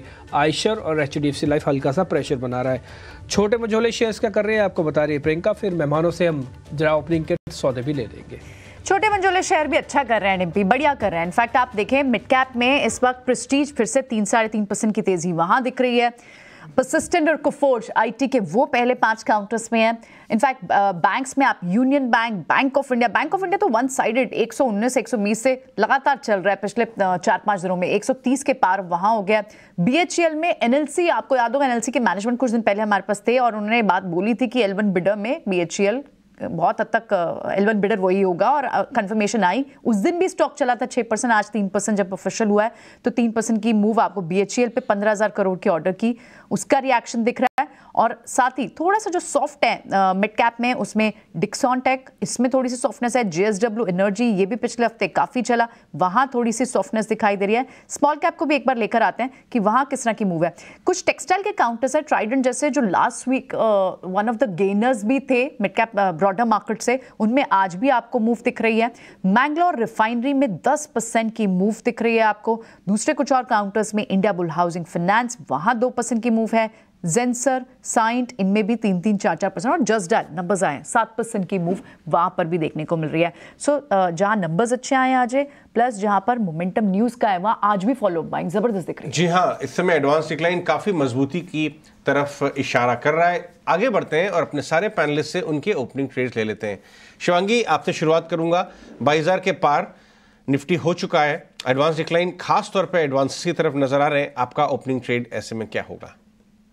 ओपनिंग ट्रेड के लिए मैंने आज चुना है जियोफिन। स्टॉक जो है काफी अच्छी तरह से यहाँ पे एक बढ़त दिखाते हुए दिख रहा है। बुल्स का पूरा एक्शन है, डिलीवरी भी काफी इंक्रीज हुआ है इसमें, और एक अपना जो 240 का एक हर्डल था उसको सरपास करके काफी अच्छी तरह से इसने होल्ड किया है पिछले 2-3 सेशन से। तो यहाँ पे तेजी जो है वो कंटिन्यू होते हुए दिख रही है, 70 तक एक्सटेंड होते हुए नजर आ रही है कि 255 के एक टारगेट, 255 के एक स्टॉप लॉस के साथ। ठीक है, जियोफिन आपका ओपनिंग ट्रेड। मितेश, आपका ओपनिंग ट्रेड क्या रहेगा? मेरा ओपनिंग ट्रेड है पावर फाइनेंस कॉर्पोरेशन पीएफसी। एक म्यूटेड और करेक्शन के बाद बहुत ही स्ट्रॉन्ग अपसाइड आज के सत्र में दिखाए, ऐसा हमें लग रहा है। 404 के ऊपर अभी स्टॉक ट्रेड कर रहा है फ्यूचर्स में। 398 का स्टॉप लॉस रहेगा और आज के ही दिन में हमें लग रहा है कि 410 और 450 ऐसे दो टारगेट अचीव होंगे। बुनियादी तौर पे गौरांग, कोई स्टॉक आप स्टडी कर रहे हैं इस समय?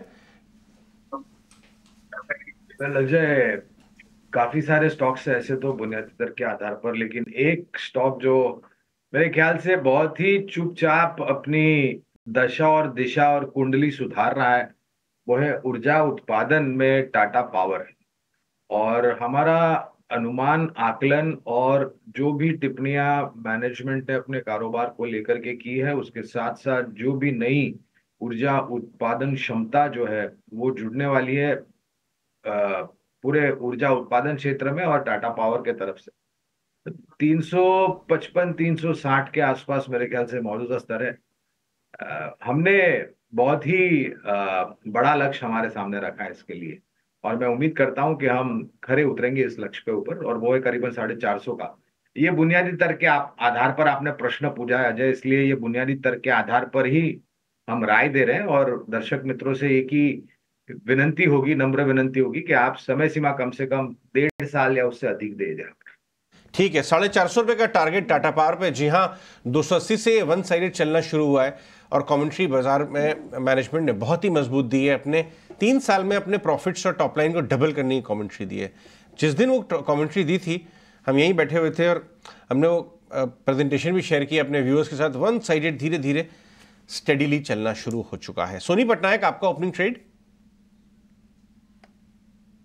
आधा रहेगा मेरा। सो आज का ओपनिंग ट्रेड एसबीआई में है, काफी अच्छा कंसोलिडेशन रेंज में है। सो एसबीआई करंट लेवल से आप बाय कर सकते हैं 630 स्टॉप लॉस के साथ, और टारगेट है 670।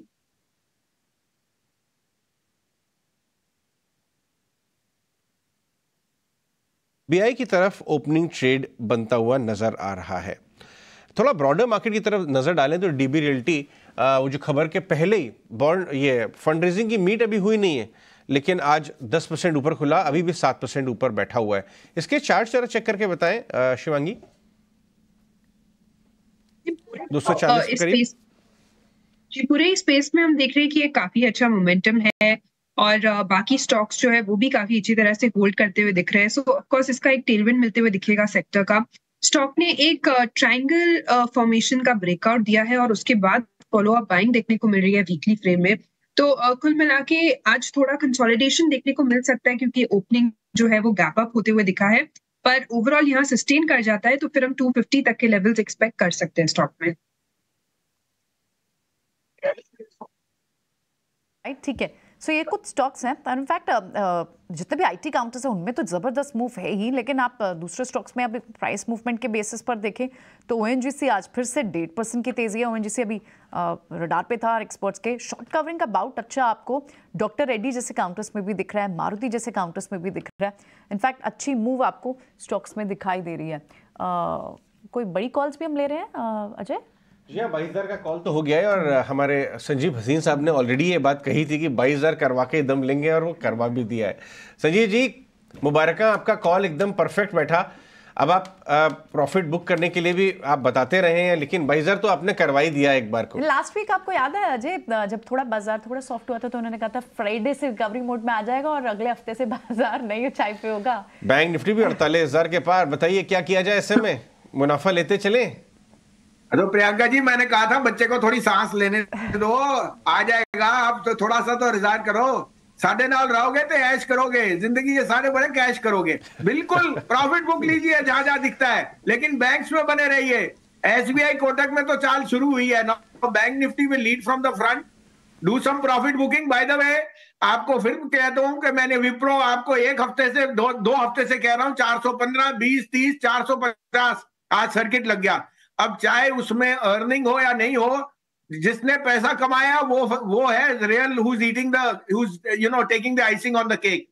Pessimism, optimism comes on both sides, but the market is the best discounter of everything. मुझे लगता है अभी आईटी में जो अंडर ओनरशिप था वो एक तरह से शॉर्ट कवरिंग है, but don't miss the bigger picture. मुझे अभी भी insurance companies, ICICI, pru, SBI, Kotak bank, quality stocks बहुत पसंद है जो लार्ज कैप स्टॉक्स हैं, इनमें ध्यान दीजिए। और आपको कहा था Indus tower will be an outperformer, मुझे अभी भी लगता है वो 270 जाएगा। तो आप ना पिक एंड चूज कीजिए, बट प्रॉफिट बुक करना मत भूलिए।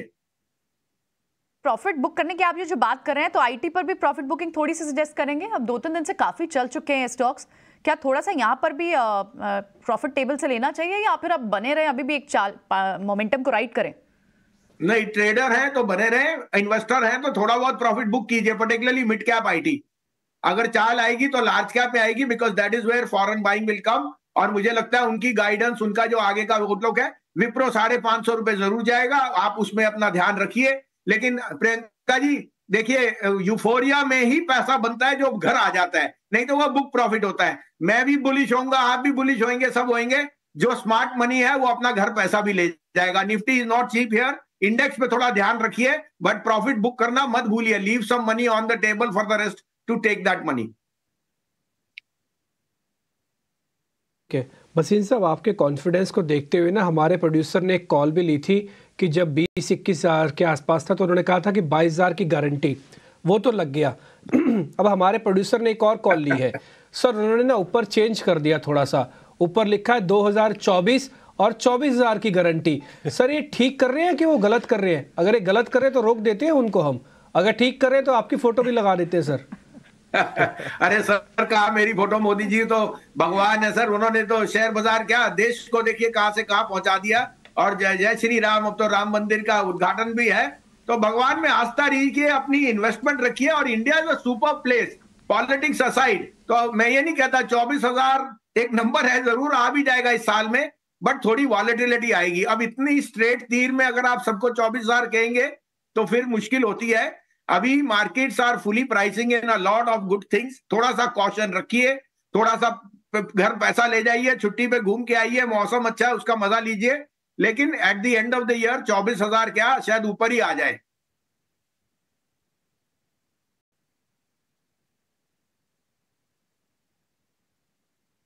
वसीम साहब बहुत बहुत शुक्रिया, थैंक यू वेरी मच। हम उम्मीद करते हैं कि आपके न केवल मुंह में घी शक्कर हो, बल्कि आपके वहाँ पे सरस्वती भी हो, ताकि अच्छे से ग्रोथ मिले। ठीक है, स्वाभाविक है, बाजार को हर दिन नहीं चलाया जा सकता, ऊपर नीचे होगा ज़रूर, लेकिन अगर बुलिश स्टांस रहता है तो ज़्यादातर लोगों का पैसा बनता है और उसमें से रिटेलर का पैसा ज़्यादा बनता है। तो इसलिए हमारे खुशी का थोड़ा ठिकाना अलग होता है। ऐसा नहीं कि हमको बाजार के नीचे आने से परहेज़ है, परहेज़ कुछ नहीं है, बट ठीक है, क्योंकि ज़्यादातर लोग खरीद के ही बेचते हैं, तो इसलिए ऊपर जाते समय ज़्यादातर लोगों के पैसे बनने की खुशी हमारे चेहरे पर भी आपको दिखती होगी। आगे बढ़े कुछ और स्टॉक्स पे। एक और चीज़, इंडिया विक्स भी मैं आपको ज़रूर दिखाना चाहूँगा। देखिए पूरे यूफोरिया में, जैसे भसीन साहब भी आपको कह रहे थे कि बहुत सारी चीज़ें ऐसी होती है इसको भूलना भी नहीं चाहिए, उसमें से ना भूलने वाला इंडिया विक्स भी है। मैं वजह आपको बताता हूँ, ये जैसे जैसे बढ़ेगा ना, अब मार्केट के अंदर मोमेंटम भी बढ़ेगा। ये थोड़ा चेंज हमको कम देखने को मिलता है कि जैसे जैसे मार्केट चलता है वैसे वैसे इंडिया विक्स बढ़ता है, ये काफ़ी रेयर देखने को मिलता है, बट इस बार देखने को मिला। आगे बढ़े कुछ और शेयर्स पे जरा चेक करवा लेते हैं पोजीशनिंग इस समय क्या हो रहा है। बढ़ने वाले शेयर्स में आईटी के अलावा एक काम करते हैं, गुरांग सर से पता करते हैं। गुरांग सर, ये आईटी का तो एक एबनॉर्मल नंबर्स के साथ हमको बड़ा मूव देखने को मिल गया, ऐसा कोई चमत्कार इस बार की अर्निंग में किसी और जगह पर भी आ सकता है, किसी शेयर में, किसी सेक्टर में, किसी थीम में, जैसे आईटी में आया है? डिम्पी, काफी लंबे समय से हमारी कंपनी ज्योति फाइनेंशियल सर्विसेज और मेरा भी विश्वास था कि आईटी क्षेत्र में देर होगी, अंधेर नहीं होगी। देर होगी इसलिए क्योंकि परिस्थिति अंतर्राष्ट्रीय स्तर पर जो थी उसको लेकर के काफी लोग बाजार में आईटी क्षेत्र से दूर रहने की राय दे रहे थे। हमारा संकल्प और विकल्प ये था कि सुधार की संभावना बिल्कुल है, उसके लिए थोड़ा समय लगेगा। और हमारा जो विश्वास और भरोसा था आईटी क्षेत्र पर पिछले साल, पिछले साल और 2022 में, तो वो विश्वास और भी मजबूत हो गया है जिस प्रकार से हमने आंकड़े देखे हैं। और हमें लग रहा है कि अब अगले वित्तीय वर्ष में, यानी कि 1 अप्रैल 2024 से जो नया वित्तीय वर्ष शुरू होगा, उसमें ये सुधार और भी तीव्र गति पकड़ेगा। आपका प्रश्न था क्या ऐसा कोई बेहतर रुझान आपको किसी और क्षेत्र में आता हुआ दिखेगा? तो एक नहीं, 2 क्षेत्र हैं अभी बात करते करते हमारे मित्र ने मेरे ख्याल से बात की थी, अजय ने, ऑटो क्षेत्र की। मुझे वहां पर बहुत बड़ा परिवर्तन नजर आता है। और एक क्षेत्र जहां पर हमें लग रहा है कि बेहतरीन रुझान आएगा वो है सीमेंट, क्योंकि लागत खर्च कम हुआ है, सीमेंट के बोरियों के दाम ऊपर जा रहे हैं और ऑपरेशनल एफिशिएंसीज लाने के द्वारा मुनाफे के मार्जिन सुधर रहे हैं। तो ये दो क्षेत्र होंगे जो हमें काफी अच्छा लग रहा है नतीजों के आधार पर। और एक स्पेशलिटी और एग्रोकेमिकल्स। ऑलराइट, तो ये इंटरेस्टिंग थीम्स बताई गौरांग ने। इस हफ्ते जो नंबर्स आने हैं सोनी, उसमें 17 जनवरी को एशियन पेंट्स के भी नंबर्स आएंगे। पेंट स्टॉक्स में भी थोड़ा मोमेंटम है और क्योंकि ये लास्ट क्वार्टर का डेटा होगा जब क्रूड ऑलरेडी नीचे था, तो नंबर्स भी शायद एक्सपेक्टेड अच्छे रहे। क्या कोई ट्रेड दिख रहा है आपको एशियन पेंट्स में भी? जी प्रियंका जी, यहाँ पे एशियन पेंट्स थोड़ा सा अवॉइड करने की सलाह रहेगी। बहुत ज्यादा कंफर्म एक ब्रेकआउट या ब्रेकडाउन कुछ कहीं पे है नहीं। रेजिस्टेंस है उसका 3300 पे, तो जब तक 3300 को क्रॉस नहीं करता है तब तक रिवर्सल का चांस थोड़ा सा वीक लग रहा है। ऑन द डाउन साइड हम देख सकते हैं कि इमीडिएटली काफी अच्छा उसका एक सपोर्ट है 100 EMA पे जाके उसका सपोर्ट बन रहा है 3220। बट अगर 3220 को ब्रेक करते हैं तो और थोड़ा वीक हो सकता है टुवर्ड्स 3100। तो यहाँ पे आप अवॉइड कर सकते हैं अगर सपोर्ट ब्रेक करता है। ऊपर बाई करने के लिए 3300 को क्रॉस करने के लिए इंतजार कीजिए, उसके ऊपर ही आप फ्रेश बाई कर सकते हैं फॉर 3360 3380। तो थोड़ा सा भी वेट एंड वॉच की सलाह रहेगी। वांगी, ये दो बीटन डाउन बैंक्स का मैं कंपैरिजन आपसे करना चाहूंगा। एक तो पिछले 2 महीने में काफी चला, दूसरा जिसमें अर्ली साइंस कुछ संकेत दिख रहे हैं कि शायद मूवमेंट आ रहा है। एक है RBL बैंक, इसका महीने 2 महीने का चार्ट लेके आए डायरेक्टर साहब। और वहीं आप देखिए 220 वाला 300 बहुत अच्छे स्पीड में आया है वो, लेकिन DCB वो थोड़ा धीरे धीरे चलना शुरू किया है। क्या RBL से निकल के DC में जाएंगे आप? हेलो शिवांगी, ये सवाल आपके लिए था। जी, पूरे बैंकिंग स्पेस की अगर हम बात करें तो यहाँ पे थोड़ा लैकलस्टर मूव जरूर है बिकॉज ऑफ बैंक निफ्टी, पर ओवरऑल जो हैवी वेट्स है वो अब स्ट्रेंथ दिखाते हुए नजर आ रहे हैं। ऑफ कोर्स RBL बैंक में हमने देखा है कि थोड़े बहुत एक्शन जरूर थे और जो PSU नेम्स है वो भी एक्शन दिखाते हुए दिख रहे हैं, चाहे वो SBI हो, चाहे वो कैन बैंक हो। तो यहाँ पे भी एक अच्छी तेजी जरूर बनते हुए दिख रही है। कुछ प्राइवेट नेम जैसे ICICI में भी एक स्टीम बनते हुए दिख रहा है, तो ये भी एक रडार पे है। तो प्राइवेट में से ICICI और PSU में से कैन बैंक, ये 2 स्टॉक्स रहेगा मेरे रडार पे। मितेश, एक और स्टॉक मैं डिस्कस करना चाहूंगा, काफी बीटन डाउन है, वो है प्रताप स्नैक्स। अगर आप देखें प्रताप स्नैक्स, इनफैक्ट एक और गोपाल स्नैक्स का भी IPO आने वाला है फोकस में। ये पूरा स्नैक्स वाला डिवीजन बीकाजी ऑलरेडी चला हुआ है। प्रताप में काफ़ी ज़्यादा पैसा टूटा था लोगों का, थोड़ा लंबा चार्ट लेके आइए, टॉप से काफ़ी घट गया था, अब धीरे धीरे रिकवर कर रहा है, 1200 के भाव पे आके खड़ा हो गया है प्रताप। आपको क्या लगता है इसके चार्ट देख के? नहीं, बहुत ही स्ट्रॉन्ग आपने आइडेंटिफिकेशन किया है सेक्टर को और स्टॉक्स को भी, क्योंकि आपने जो बोला वही है, बहुत ही स्ट्रॉन्ग बीटन डाउन स्टॉक था फ्रॉम 1458 लेवल 2018 से जो उसको मार पड़ी थी और बहुत ही लंबे कंसोलिडेशन में था। इंटरेस्टिंगली अभी 2019 का जो हाई है 989 वो सक्सेसफुली क्रॉस हुआ है मंथली चार्ट के ऊपर और heart of higher bottom formation पिछले 3 महीने से हमको देखा गया है विथ वॉल्यूम। तो डेफिनेटली ये एक्सटेंशन ऑफ ट्रेंड है। हावेवर 1250 1300 से एक हल्का सा दबाव आया है स्टॉक्स में, लेकिन हमें लग रहा है कि ये टेम्पररी है और एक्सटेंशन ऑफ द ट्रेंड में ये स्टॉक जो है 1300 से 1350 तक जाएगा। तो डेफिनेटली करंट लेवल के ऊपर आप इसको कंसिडर कर सकते हो बाय साइड ट्रेड फॉर्मेशन के लिए।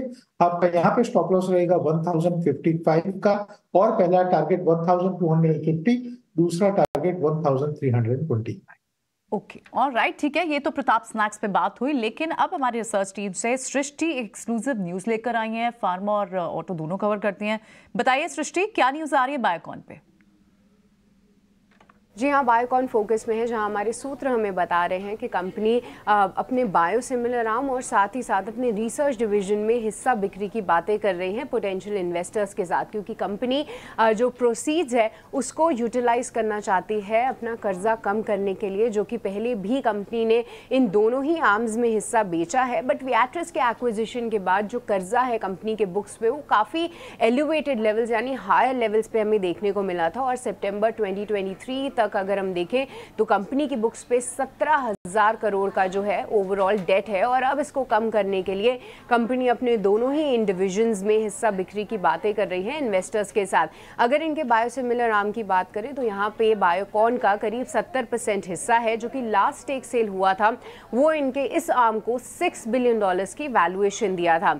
अब इनके सिंजीन बिजनेस की बात करें तो यहाँ पे भी लगातार कंपनी हिस्सा बेच ही रही है। फिलहाल जो है वो 54% स्टेक होल्ड करते हैं सिंजीन में, और जो लास्ट डील हुई थी जहाँ पे बायोकॉन ने करीब 16% हिस्सा बेचा था सिंजीन में, उसमें सिंजीन की प्रति वैल्यू जो है 550 से 575 रुपीस पर शेयर के बीच में पूरी वैल्यूएशन हुई थी। और अब हमारे सूत्र बता रहे हैं कि दोनों ही डिविजन्स में जो है कंपनी हिस्सा बिक्री की बातें कर रही है, इन्वेस्टर्स के साथ उनकी मीटिंग जारी है। हम मैनेजमेंट के पास ज़रूर गए थे कि इस स्टोरी पर उनकी कुछ कमेंट्स हैं, तो उन्होंने बोला कि अभी फ़िलहाल वो कुछ कमेंट्स नहीं करना चाहेंगे जितनी भी मार्केट में खबरें चल रही हैं। पर हमारे सूत्र हमें ज़रूर बता रहे हैं कि बायोकॉन हिस्सा बिक्री की बातें कर रहा है इन्वेस्टर्स के साथ, और ये दोनों ही आर्म्स में हिस्सा बिक्री होते हुए हम देख सकते हैं।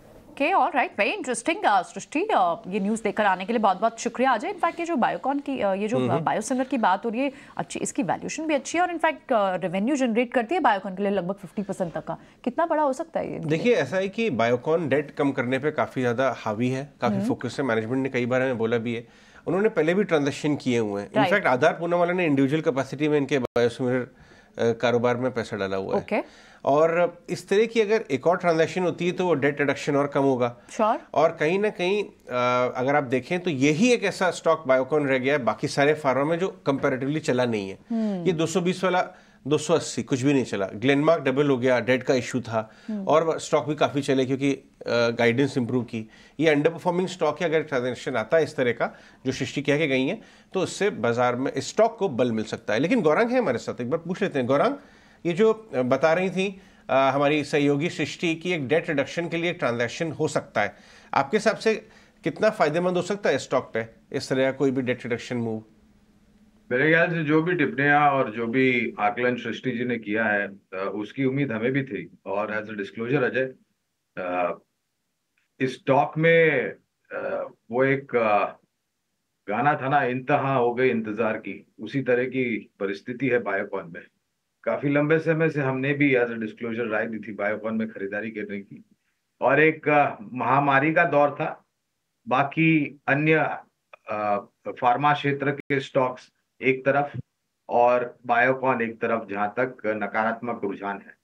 और डेट को कम करने के लिए काफी प्रयास की है, टिप्पणी भी काफी की है। तो मैं उम्मीद करता हूं कि इस बारी जो बकाया है बैलेंस शीट पर वो कम हो, और उससे ज्यादा अजय मेरे ख्याल से जो R&D में इन्होंने निवेश किया था वहां से जो मात्रा में नए लॉन्चेस होने थे वो नहीं हुए हैं। अब उसका कारण क्या है क्या नहीं है उसकी जानकारी तो मेरे पास है नहीं, लेकिन मैं उम्मीद करता हूं ये परिस्थिति भी सुधरे।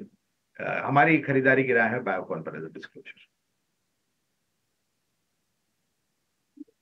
ठीक है, तो आपकी भी खरीदारी की राय है। खबर अभी ऑलरेडी आपको मिल चुकी है। बैंक निफ्टी का लेवल मैं स्पेसिफिकली आपको इसलिए नोटिस कराना चाहता हूं क्योंकि ये 48,000 के ऊपर आके ट्रेड कर रहा है। इसका फ्यूचर्स तो खैर पहले आ गया था, स्पॉट भी आके ट्रेड कर रहा है, तो अच्छी बात यह है। और आप देखेंगे बैंक निफ्टी की जितनी कॉल्स है ना अब वो एक्टिव हो चुकी हैं। मैंने 48,000 की कॉल पुट लगा रखी थी स्क्रीन पर, तो अभी आप कॉल्स को अगर आप दिखा पाए स्क्रीन पे तो 48,000 की जो कॉल है वो 323 रुपये की होगी। 70 रुपये चली है मात्र 7 मिनट में। तो ये थोड़ा सा आपको इस हिसाब से ज़रूर चेक करना पड़ता है। जैसे लेवल्स ब्रेक होते हैं ना वो एक चीज़ एक्टिव हो जाती है। थोड़ा आज गला ख़राब है तो इसलिए मैं अच्छे से आपसे आज बात नहीं कर पा रहा हूँ। प्रशांत सावंत हमारे साथ वापस से जुड़ गए। प्रशांत, विप्रो ने 10% के गैप का जो सर्किट लगाया था उसको फिर से तोड़ के ऊपर आ रहा है, ये भी और चलेगा क्या? 15 तक जा सकता है आज में? तो डिम्पी जी, ये आज के बदले मैं थोड़ा इसका हायर टाइम फ्रेम पे जाता हूँ। और अगर हम हायर टाइम फ्रेम पे जाए, highest time frame, monthly time frame, तो ये 500, ये इनफैक्ट आईटी सेक्टर में अंडर परफॉर्मर रहा है। 525 वीकली क्लोजिंग बेसिस, ये इसके लिए एक मेक और ब्रेक लेवल है। तो अगर इस हफ्ते में इस ट्रिगर को लेते हुए ये 525-30 के ऊपर क्लोज हो तो मुझे लग रहा है यहाँ से एक फ्रेश अपमूव एक बड़े टाइम फ्रेम पे शुरू होनी चाहिए। डेली टाइम फ्रेम पे हमें एक ब्रेकआउट नजर आ रहा है, बट हायर टाइम फ्रेम पे 525 का रेजिस्टेंस है। तो एक बार उसको क्रॉस करे तो मुझे लग रहा है वीकली क्लोजिंग बेसिस पे आप कंफर्टेबली फिर नेक्स्ट लेवल 550 570 तक जा सकते हो। ओवरऑल अभी आपको क्या करना है, तो 490 से एग्जिस्टिंग पोजीशन को ट्रेल करना है, तो किसी भी सूरत में आपके एक डिसेंट लेवल पे प्रॉफिट्स बुक हो जाएंगे।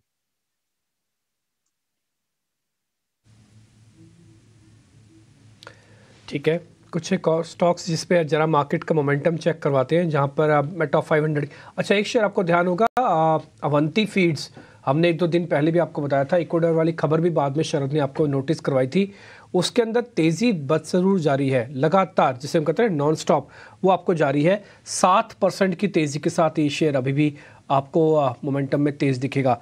एक और शेयर है जो रुकने का नाम ही नहीं ले रहा, उस शेयर का नाम है MRPL। जैसे आज सुबह ONGC के चलने पर अजय को हैरानी हो रही थी, मेरे को MRPL के बैक टू बैक चलने पर हैरानी हो रही है। ये एक बार चले समझ में आता है, लेकिन ये बैक टू बैक चल रहा है। आप एक काम कर सकते हैं, सिर्फ 4 दिन का डाटा दिखा सकते हैं इसका, चलो वीक का ही दिखा दो, 4 दिन भी क्या बोल रहा हूँ मैं, आप पूरा वीक का ही दिखाओ, आपके लिए भी आसानी हो जाएगी दिखाना, तो आपको पता लग जाएगा कितनी स्पीड से ये शेयर ऊपर आया है। मितेश, एक बार आप इसको चेक करेंगे MRPL को, कितनी जान इसमें अभी और है? देखिए, अगर MRPL की बात करें तो टेक्निकली बहुत ही स्ट्रॉन्ग स्ट्रक्चर जो है वो पॉइज हो रहा है। Reason big is this that के डिम्पी जी 2007 से ये स्टॉक ने कोई वेल्थ क्रिएशन नहीं किया है। मैं कुछ फिगर्स आपके सामने रखूंगा जिससे हमें पता चलेगा। 2007 का हाई था 148.70, उसके बाद 2017 में भी हाई लगा है 146.70 और पहली बार वो हाई क्रॉस किया है। तो जो आपका सरप्राइज है वो अगेन एंड अगेन कंटिन्यू रहेगा अगले 1 साल तक। मेरे हिसाब से अभी जो MRPL का भाव टेक्निकली आएगा वो बिटवीन 250 to 300 आएगा। तो अभी तो फिलहाल स्टॉक 160 के ऊपर ही चल रहा है, यहाँ से डबल होने की क्षमता है, क्योंकि बहुत ही लंबी अवधि के बाद ये जो ईयरली ट्रिपल टॉप फॉर्मेशन था 2007, 2008 और 2017 वो क्रॉस हुआ है। तो हमारे हिसाब से ये रैली बहुत लंबी चलेगी। This is just a beginning.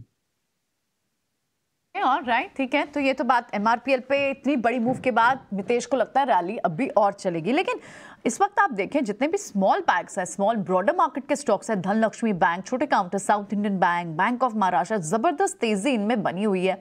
और इनफैक्ट आज सिर्फ JNK बैंक, सब में अच्छी खासी मूव दिख रही है बैंक्स में। और लार्ज कैप में भी आप देखें HDFC बैंक के नंबर्स आने, वो ऊपर आ गया, SBI ऊपर आ गया, तो बैंक से तो बड़ी स्ट्रेंथ मिल रही है। अब इस वक्त यहाँ अर्निंग्स के लिहाज से भी कहाँ रिस्क रिवॉर्ड रेशो ज्यादा फेवरेबल है वो एक बार समझते हैं। प्रशांत, कैसे प्ले आउट करेंगे आप इस वक्त, बैंक्स को कैसे प्ले करना चाहिए? बड़ी मूव कई सारे ब्रॉडर मार्केट के स्टॉक में आ चुकी है, कैसे रिस्क रिवॉर्ड रेशो ढूंढेंगे? तो यहाँ पे सबसे पहले प्रियंका, मुझे लग रहा है HDFC बैंक एक अच्छे सपोर्ट से बाउंस हो रहा है, तो करीबन 1665 पे ट्रेड कर रहा है। अब यहाँ पे कंफर्टेबली 1640, 1640, 1645 के बीच स्टॉप लॉस लगा के बने रह सकते हो। ये पुल बैक ट्रेड होगा फॉर टारगेट्स अराउंड 1700। बट इस स्टॉक में और बैंक निफ्टी में बड़ी मूव तब आएगी जब ये स्पॉट 1710 के ऊपर क्लोज हो, 1710 के ऊपर। ओवरऑल करंट लेवल्स पे मुझे लग रहा है कि SBI एक ज्यादा प्रेफर्ड बेट होना चाहिए और करीबन 630 635 के बीच स्टॉप लॉस रख के आप लॉन्ग जा सकते हो। टारगेट आपको रखने होंगे करीबन 660 660 के आसपास। ठीक है, ऑल राइट। तो 2 स्टॉक्स आपको दोनों लार्ज कैप पसंद आ रहे हैं, HDFC बैंक और SBI, ठीक है। कहाँ और शॉर्ट कवरिंग का बाउट अच्छा दिख रहा है? इनफैक्ट आप AMC स्टॉक्स में HDFC AMC को देखें, वहां पर भी एक अच्छी शॉर्ट कवरिंग का बाउट दिख रहा है, बट क्या तेजी और बढ़ सकती है? एक बार आप चेक करेंगे शिवांगी? जी बिल्कुल, बैंकिंग स्पेस में और नॉन बैंकिंग जो हम स्पेस देख रहे हैं वो भी एक काफी अच्छा मोमेंटम में है। इनफैक्ट HDFC AMC में एक अच्छा ट्रिगर भी नजर आते हुए दिख रहा है। वीकली बेसिस काफी स्ट्रॉन्ग खड़ा है ये स्टॉक। हम देख रहे हैं कि मंथ ऑन मंथ बेसिस पे इसमें बाइंग देखने को मिल रही है। सपोर्ट्स जो है वो हायर जोन्स की तरफ शिफ्ट हो रहे हैं। तो बिल्कुल ये एक स्लो मूवर स्टॉक जरूर है, पर एक डेफिनेट मूवर है और एक डेफिनेटली पोर्टफोलियो में ऐड करने लायक स्टॉक है। तो यहाँ पे नेक्स्ट जो इमीडिएट लेवल्स हम देखने को मिलेंगे वो है 3600 के, और फिर पोजिशनली जो है 3690 तक के लेवल्स देखने को मिल सकते हैं। तो बिल्कुल ये स्टॉक को ट्रेल करते रहे आगे की तरफ और होल्ड करना। ठीक है, 1-2 शेयर मैं आपको और नोटिस करा देता हूँ। जैसे हमने कई बार आपको एक शेयर के बारे में जिक्र किया था, SBC एक्सपोर्ट्स, आपको ध्यान है हमने सुबेक्स और एसबीसी एक साथ आपको दिखाए थे कि ये 2024 के अंदर काफ़ी अच्छे चल सकते हैं, क्योंकि हमको इनकी मैनेजमेंट पे काफ़ी ट्रस्ट है। ये शेयर 8% ऊपर है। ऑलरेडी हमने आपको पहले भी बताया हुआ है, इसलिए मैं इस लेवल पे आके इसको डिस्कस तो नहीं करूँगा, बट आपको नोटिस ज़रूर करवा रहा हूँ कि ये शेयर जो हमने आपसे रखे थे आपके सामने, उसका ज़ोरदार एक मूव देखने को मिल रहा है। आगे बढ़े, एक शेयर मेरी लिस्ट में और भी आ रहा है, वो है पीएनसी इंफ्रा। मेरे को लग रहा है ये भी एक बड़े ब्रेकआउट करके और आगे बढ़ने को तैयार है। एक बार प्रशांत आप चेक करेंगे इसको, पीएनसी इंफ्रा को।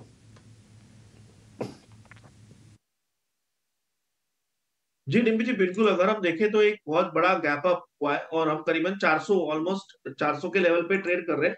बेस फॉर्मेशन बहुत स्ट्रांग है और मुझे लग रहा है ये एक इनफैक्ट अगर देखें तो ऑल टाइम हाई के ब्रेकआउट की भी कोशिश कर रहा है, तो यहाँ पे रिस्क लेना चाहिए और आपका स्टॉप लॉस थोड़ा डीप रखिए। 365 365 क्वांटिटी वो हिसाब से प्लान कीजिए क्लोजिंग बेसिस, और ये अगर ब्रेकआउट सस्टेन करे 400 के ऊपर निकल जाए 405 के ऊपर, तो आपको कंफर्टेबली जो लेवल्स मिलने चाहिए होंगे 445 460 के आसपास।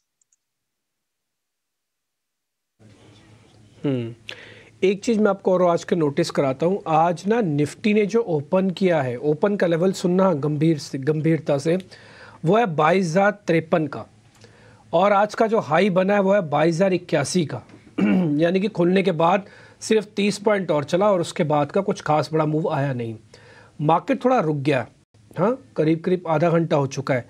आज से same with the bank Nifty. Bank Nifty ने ओपन तो 48,000 के नीचे किया था, 47,890 पे। हाई बनाया है 48,130 का। अब यहाँ से वो भी थोड़ा रुक रहा है, अपना हाई ब्रेक नहीं हो रहा। तो पहले आधे घंटे में जो हाई बने हैं, क्या ये आगे कैरी फॉरवर्ड होंगे, क्या ये हाई और कंटिन्यू होंगे, इस पे मेरे को थोड़ा सा डाउट हो रहा है अभी से। सोनी, एक बार अगर आप हैं तो एक बार ज़रा आप हेल्प कीजिए। आज के इंट्राडे हाई बनने के बाद ही और पोजीशंस के बारे में सोचें, या फिर अपनी पोजीशंस को सिर्फ आज बचाएं। जिन्होंने भी गैप लिया है, जिनके पास भी अच्छे प्रॉफिट्स हैं, थोड़ा वापस से रिव्यू करें उसको। जी डेफिनेटली डिम्पी जी, यहाँ पे अगर हम देख सकते हैं तो गैप अप ओपनिंग के बाद थोड़ी बहुत सेलिंग प्रेशर का नजर आ रहा है। यहाँ पे प्रॉफिट बुकिंग हल्का सा हो सकता है, बट निफ्टी बैंक निफ्टी दोनों में देखेंगे तो सपोर्ट काफी अच्छा है। निफ्टी में 21,800 का एक इमीडिएट सपोर्ट है, बैंक निफ्टी में 47,500 का बहुत स्ट्रॉन्ग सपोर्ट है। सो सपोर्ट का भी ब्रेक करने के लिए थोड़ा सा चांसेस कम लग रहे हैं। जितना सपोर्ट के पास आ सकता है आप री एंटर कर सकते हैं, री इनिशिएट कर सकते हैं लॉन्ग्स को। बैंक निफ्टी में ब्रेकआउट थोड़ा सा धीरे से आएगा, 48,500 के ऊपर ही बैंक निफ्टी में ब्रेकआउट आएगा, बट वो मोस्ट लाइकली आज या कल के दिन में नहीं होगा, वो धीरे धीरे चलेगा। So most likely towards a weekend आप देख सकते हैं कि शायद बैंक निफ्टी में वो ब्रेकआउट आए, एज लॉन्ग एज 47,500 को ब्रेक नहीं करता है। सो सपोर्ट को होल्ड कीजिए, स्टॉप लॉसेस ट्रेल कीजिए, एंड उसको एक बार आप होल्ड कर सकते हैं। दोनों इंडिसेस में अभी भी मूवमेंट और मोमेंटम थोड़ा सा बाकी है। ठीक है, ऑल राइट। ये तो एक इंडेक्स पे एक व्यू रहा। एक बार क्विकली गौरांग से समझ लेते हैं। गौरांग, इस पूरे साल में कई सारी ब्रोकिंग फर्म्स की इंश्योरेंस काउंटर्स पे, इंश्योरेंस स्पेस पे अच्छी व्यू रिपोर्ट्स भी हैं।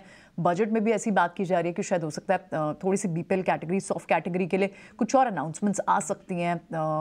आप इंश्योरेंस स्पेस पे और आप LIC को भी इसमें चूज कर सकते हैं। इंश्योरेंस स्पेस पे आप इस वक्त क्या व्यू बना रहे हैं? पर भी काफी लंबे समय से, और इनफैक्ट LIC का जो नाम लिया आपने, वहां पर तो IPO में भी हमने राय दी थी और 900 के पार का IPO था। आज के तारीख में भी अपने IPO के भाव से नीचे है मेरे ख्याल से। और बाकी अन्य जो जीवन बीमा से जुड़ी हुई कंपनी है LIC के साथ साथ SBI लाइफ, HDFC लाइफ और ICICI ग्रुप, यहाँ पर खरीदारी की राय है। और हमारा अनुमान और आकलन ये कहता है प्रियंका के लोगों की जो समझ है अब सुधर गई है महामारी के बाद। बड़े अश्योर्ड सम ले रहे हैं, उसके लिए प्रीमियम्स बड़े दे रहे हैं, और लाइफ इंश्योरेंस जीवन बीमा कंपनियों की जो आय है वो सुधर रही है। और नॉन लाइफ जनरल इंश्योरेंस में ICICI लोम्बार्ड ये नाम पसंद आता है। और अगर आप इंश्योरेंस सेक्टर में निवेश करते हैं तो 1.5-2 साल का समय दीजिए अगर आपको अच्छा सा मुनाफा कमाना है, क्योंकि ये परिवर्तन आने के लिए समय लगेगा।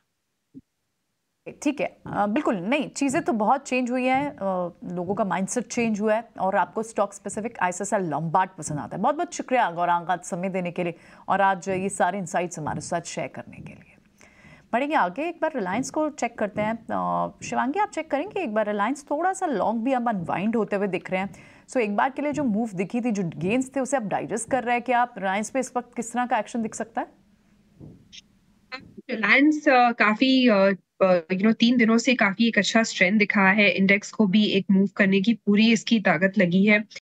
स्टॉक जो है अभी भी अपने एक अच्छे सपोर्ट को होल्ड कर रहा है। तो आप देखोगे कि पिछले दिन का जो हाई है उसके आसपास खड़ा है अभी भी। तो यहाँ पे बिल्कुल मुझे कोई डर वाली बात नहीं है। उस कंसोलिडेशन ऑफ कोर्स काफी नेचुरल है, क्योंकि स्टॉक जो है पिछले वीक ही काफी इतना तेजी दिखाया था। तो मेरी राय रहेगी कि हम इसको जो है अपवर्ड की तरफ ट्रेल करते रहे अपना स्टॉप लॉस। नेक्स्ट जो इमीडिएट लेवल्स है वो 2800 तक के लिए बनते हुए दिख सकते हैं।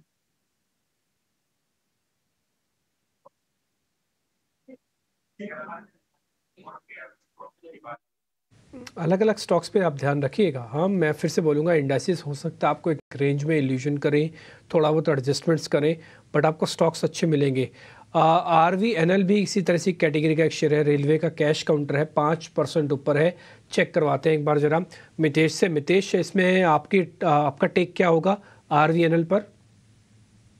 RVNL की अगर आप मंथली और क्वार्टरली चार्ट दोनों देखें तो डेफिनेटली एक एक्सटेंशन ऑफ द ट्रेंड है, क्योंकि 199.25 जो सितंबर का हाई था वो क्रॉस करके स्टॉक सक्सेसफुली आगे बढ़ा है। लेकिन जिस तरीके से कंसोलिडेशन के बाद बढ़ा है, यहाँ से सबसे कॉज ऑफ कंसर्न है वो वॉल्यूम है, क्योंकि सितंबर महीने के ऑनवर्ड से वॉल्यूम जो है वो गिरते जा रहे हैं मंथली चार्ट के ऊपर और प्राइस इंक्रीज हो रहा है। तो ये डाइवर्जेंस की वजह से मैं ये कहूंगा कि फ्रेश पोजीशन यहाँ पे मैं रिकमेंड नहीं करूंगा स्टॉक्स में, क्योंकि रिस्क रिवॉर्ड रेशियो फेवरेबल नहीं है और वॉल्यूम का सपोर्ट नहीं है। कहीं ना कहीं ये डिस्ट्रीब्यूशन की पैटर्न हमें लग रही है, तो यहाँ पे फ्रेश एंट्री अलाउड नहीं है, रिकमेंड नहीं करूंगा। और अगर आपके पास है तो डेफिनेटली इसमें से प्रॉफिट बुक करके 100% प्रॉफिट बुक करके अभी निकल जाना चाहिए। ठीक है। आज रेलवे काउंटर्स के अंदर काफ़ी स्ट्रांग मूवमेंट वापस से देखने को मिल रहा है। सुबह भी हमने आपको डाटा एनालिसिस करके बताया था कि रेलवे काउंटर्स को इग्नोर ना कीजिएगा। हमारी मजबूरी क्या है कि हमारे पास ज़्यादा रेलवे काउंटर फ्यूचर्स में अवेलेबल नहीं है।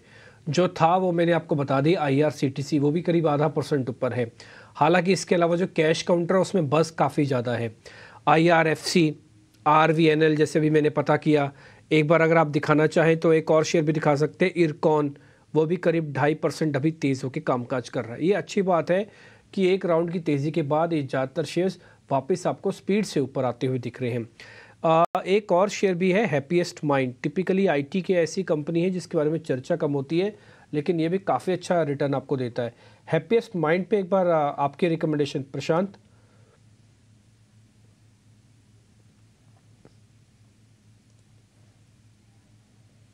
तो डिम्पी जी, इसमें अगर हम देखें तो एक ब्रेकआउट कोशिश हो रही है बहुत दिनों के बाद, और 1000 के लेवल के आसपास एक जो मेजर रेजिस्टेंस है, तो ये एक मेक और ब्रेक लेवल होगा। अभी हम 950 पे ट्रेड कर रहे हैं। इस लेवल पे आप थोड़ा प्रीएम्प्ट करके 935 935 स्टॉप लॉस रख के करीबन 1.5% रिस्क होगी आपकी। बट इस स्टॉक का मेजर मूव अगर आना है तो वो 1000 के ऊपर वीकली क्लोजिंग होगी तो ही आना है। फिलहाल आप वही टारगेट रख के 1000 का टारगेट और 935 का स्टॉप लॉस रख के बाय कर सकते हो। ठीक है, डन। आपको मैं एक और जानकारी दे दूं कि जैसे बाजार धीरे धीरे करके अब रुक भी रहा था, मैंने आपको नोटिस भी करवाया था। अब मैं आपको फिर से निफ्टी और बैंक निफ्टी नोटिस करा देता हूँ। बैंक निफ्टी ना वापस से 48,000 के नीचे आ गया है। जैसे इसने 48,000 ब्रेक किया था, सारी कॉल्स एक्टिव हो गई थी। ऐसा नहीं कि कॉल्स के प्रीमियम गुम हो गए हैं, कॉल्स के प्रीमियम अभी भी हैं, बट वो थोड़ा सा नीचे हुए हैं। एग्जाम्पल के लिए जैसे मैंने 48,000 की कॉल लगा रखी है अपनी स्क्रीन पर, अभी वो 280 चल रही है। इससे पहले तक वो 325-30 भी लगा के आ गई।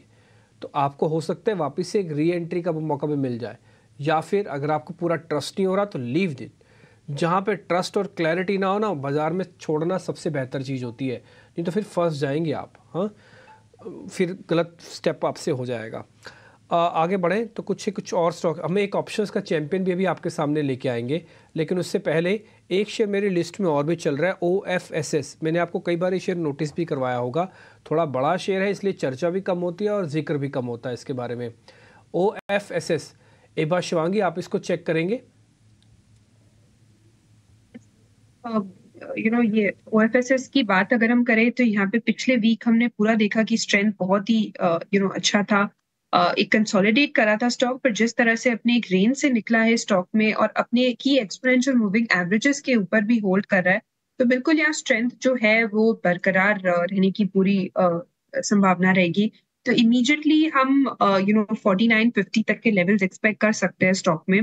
4700 की एक सपोर्ट को है जो ध्यान रखे।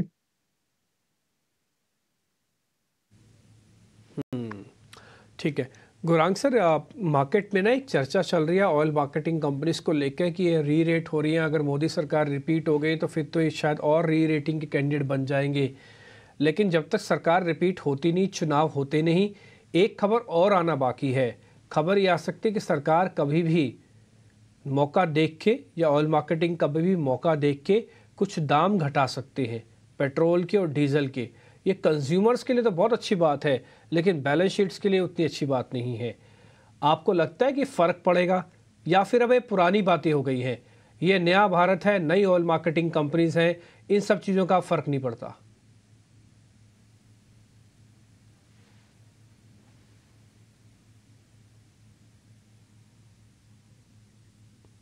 गुरांग सर आप हैं तो आपसे ये सवाल, ऑयल मार्केटिंग कंपनीज।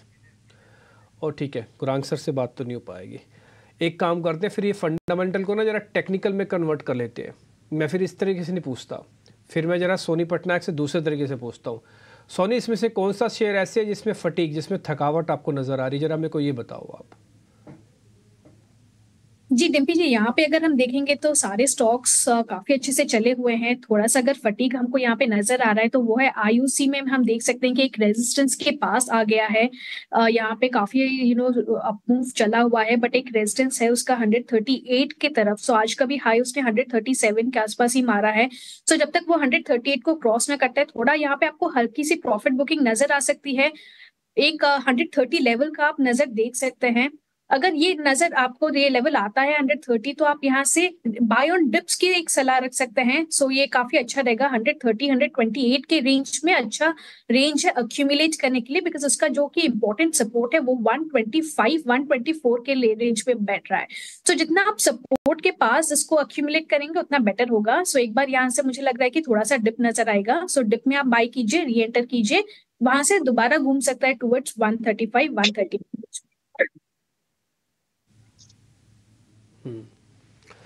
ये बात तो सच है काफ़ी हद तक कि जैसे 22,000 के ऊपर आता है निफ्टी, ऐसा नहीं कि पहले नहीं आ चुका है, एक बार पहले भी हमने एक अटेम्प्ट ली हुई है, लेकिन जैसे ही आता है ना तो यहाँ पर बार बार सेलिंग का प्रेशर इंट्राडे में ही दिखने लगता है या प्रेशर आने लगता है। अब आप देखो निफ्टी ऑलमोस्ट 96 पॉइंट है, पॉइंट्स में इसने कितना खोया है मैं वो भी आपको बता देता हूँ। अभी करीब 90 पॉइंट है और इसने खोए हैं करीब 70 से 80 पॉइंट्स ऊपर इस लेवल से। नीचे हम चला देते हैं फॉल फ्रॉम हाई करके, आप चला दीजिए days from fall from high, आपको ऐसे पता लग जाएगा। 87 पॉइंट आपको दिख रहे होंगे स्क्रीन पर। प्रशांत, एक खतरनाक सी कॉल आपसे जानना चाहता हूँ कि जैसे मेरे को निफ्टी 22,000 के ऊपर मिले, मैं निफ्टी को हेज कैसे करूँ? निफ्टी को बेच दूँ, यानी कि इंडाइसिस को बेच दूँ, तरीका ये हो सकता है, या फिर मैं कोई पुट को प्लस करके चलूँ? अब 22,000 के ऊपर जब भी बाजार चलेगा मेरे पास एक पुट होना अनिवार्य है, कंपलसरी है, होनी ही चाहिए।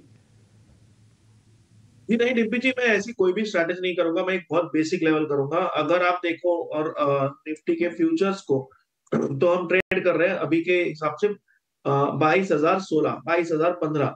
तो आपके पास अगर लॉन्ग, पहली बात तो आप अगर सुबह के हाई जो बने थे वो देखे, वो ऑलमोस्ट 22,100 पे थे, तो आपने उसी वक्त ट्रेल करके 22,050 के आसपास बुक होना चाहिए था।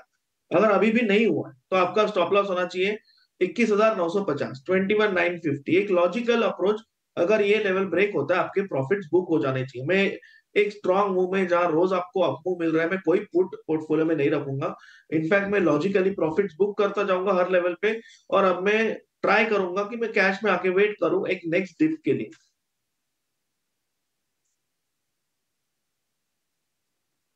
मैं ना आपका सारे डाटा के साथ, देखो मैं तो ओपन रहता हूँ बिल्कुल, जो मेरे को डाटा कहता है मैं तो सिर्फ वही ऑन एयर बोलने की कैपेसिटी भी रखता हूँ और वही एक्सपर्ट से भी पूछता हूँ।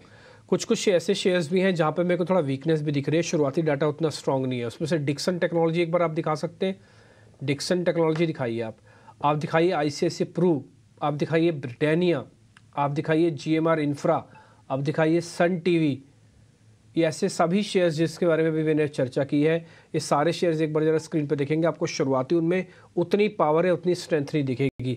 मैं 2 शेयर इसमें से पकड़ लेता हूँ। फर्स्ट है डिक्सन टेक्नोलॉजीज़ और दूसरा पकड़ता हूँ ICICI प्रूडेंशियल, ठीक है, ICICI प्रू के नाम से मिलेगा।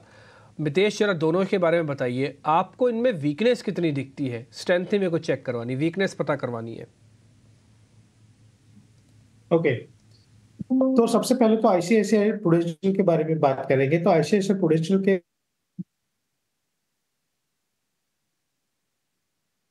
के 505 तक, क्योंकि डेली चार्ट के ऊपर 27 अक्टूबर का जो लो था वो 505 था और वहां से ही बाउंस मिला और स्टॉक गया 572 तक। उसके बाद एक करेक्शन आई, उसके बाद फिर से बॉटम बना 505 का और हम यहाँ पे हैं। तो मेरे हिसाब से आई थिंक बॉटम फॉर्मेशन की प्रोसेस चालू है। सो ICICI प्रू ये लेवल के ऊपर मैं शॉर्ट करने की रिकमेंडेशन नहीं करूंगा। लेकिन अगर आप डिक्सन टेक्नोलॉजी का चार्ट देखें तो वो एग्जैक्टली विपरीत है। पिछले 4-5 वीक से जो टॉप फॉर्मेशन है वो क्रॉस नहीं किया है और टिपिकली पिछले 3 वीक से जो हम टेक्निकल लैंग्वेज में बोलते हैं ट्रिपल टॉप फॉर्मेशन फॉर्म हुआ है एट 6619। 29 दिसंबर का हाई था 6619, 5th ऑफ जनवरी का हाई था 6585 और करंट वीक का हाई है 6600। तो मेरे हिसाब से 6619 के स्टॉप लॉस से अगर शॉर्ट करना है तो डेफिनेटली ये लेवल पे डिक्सन टेक्नोलॉजी को शॉर्ट किया जा सकता है। ठीक है मितेश, बहुत शुक्रिया आपका, आज आप सुबह से हमारे साथ बैठे हैं, बहुत बहुत शुक्रिया, थैंक यू वेरी मच, आज आपने समय निकाला। और सोनी आपका भी बहुत बहुत शुक्रिया, thank you very much. Shivangi आपका भी शुक्रिया, थैंक यू वेरी मच, आपने हमारे लिए समय निकाला।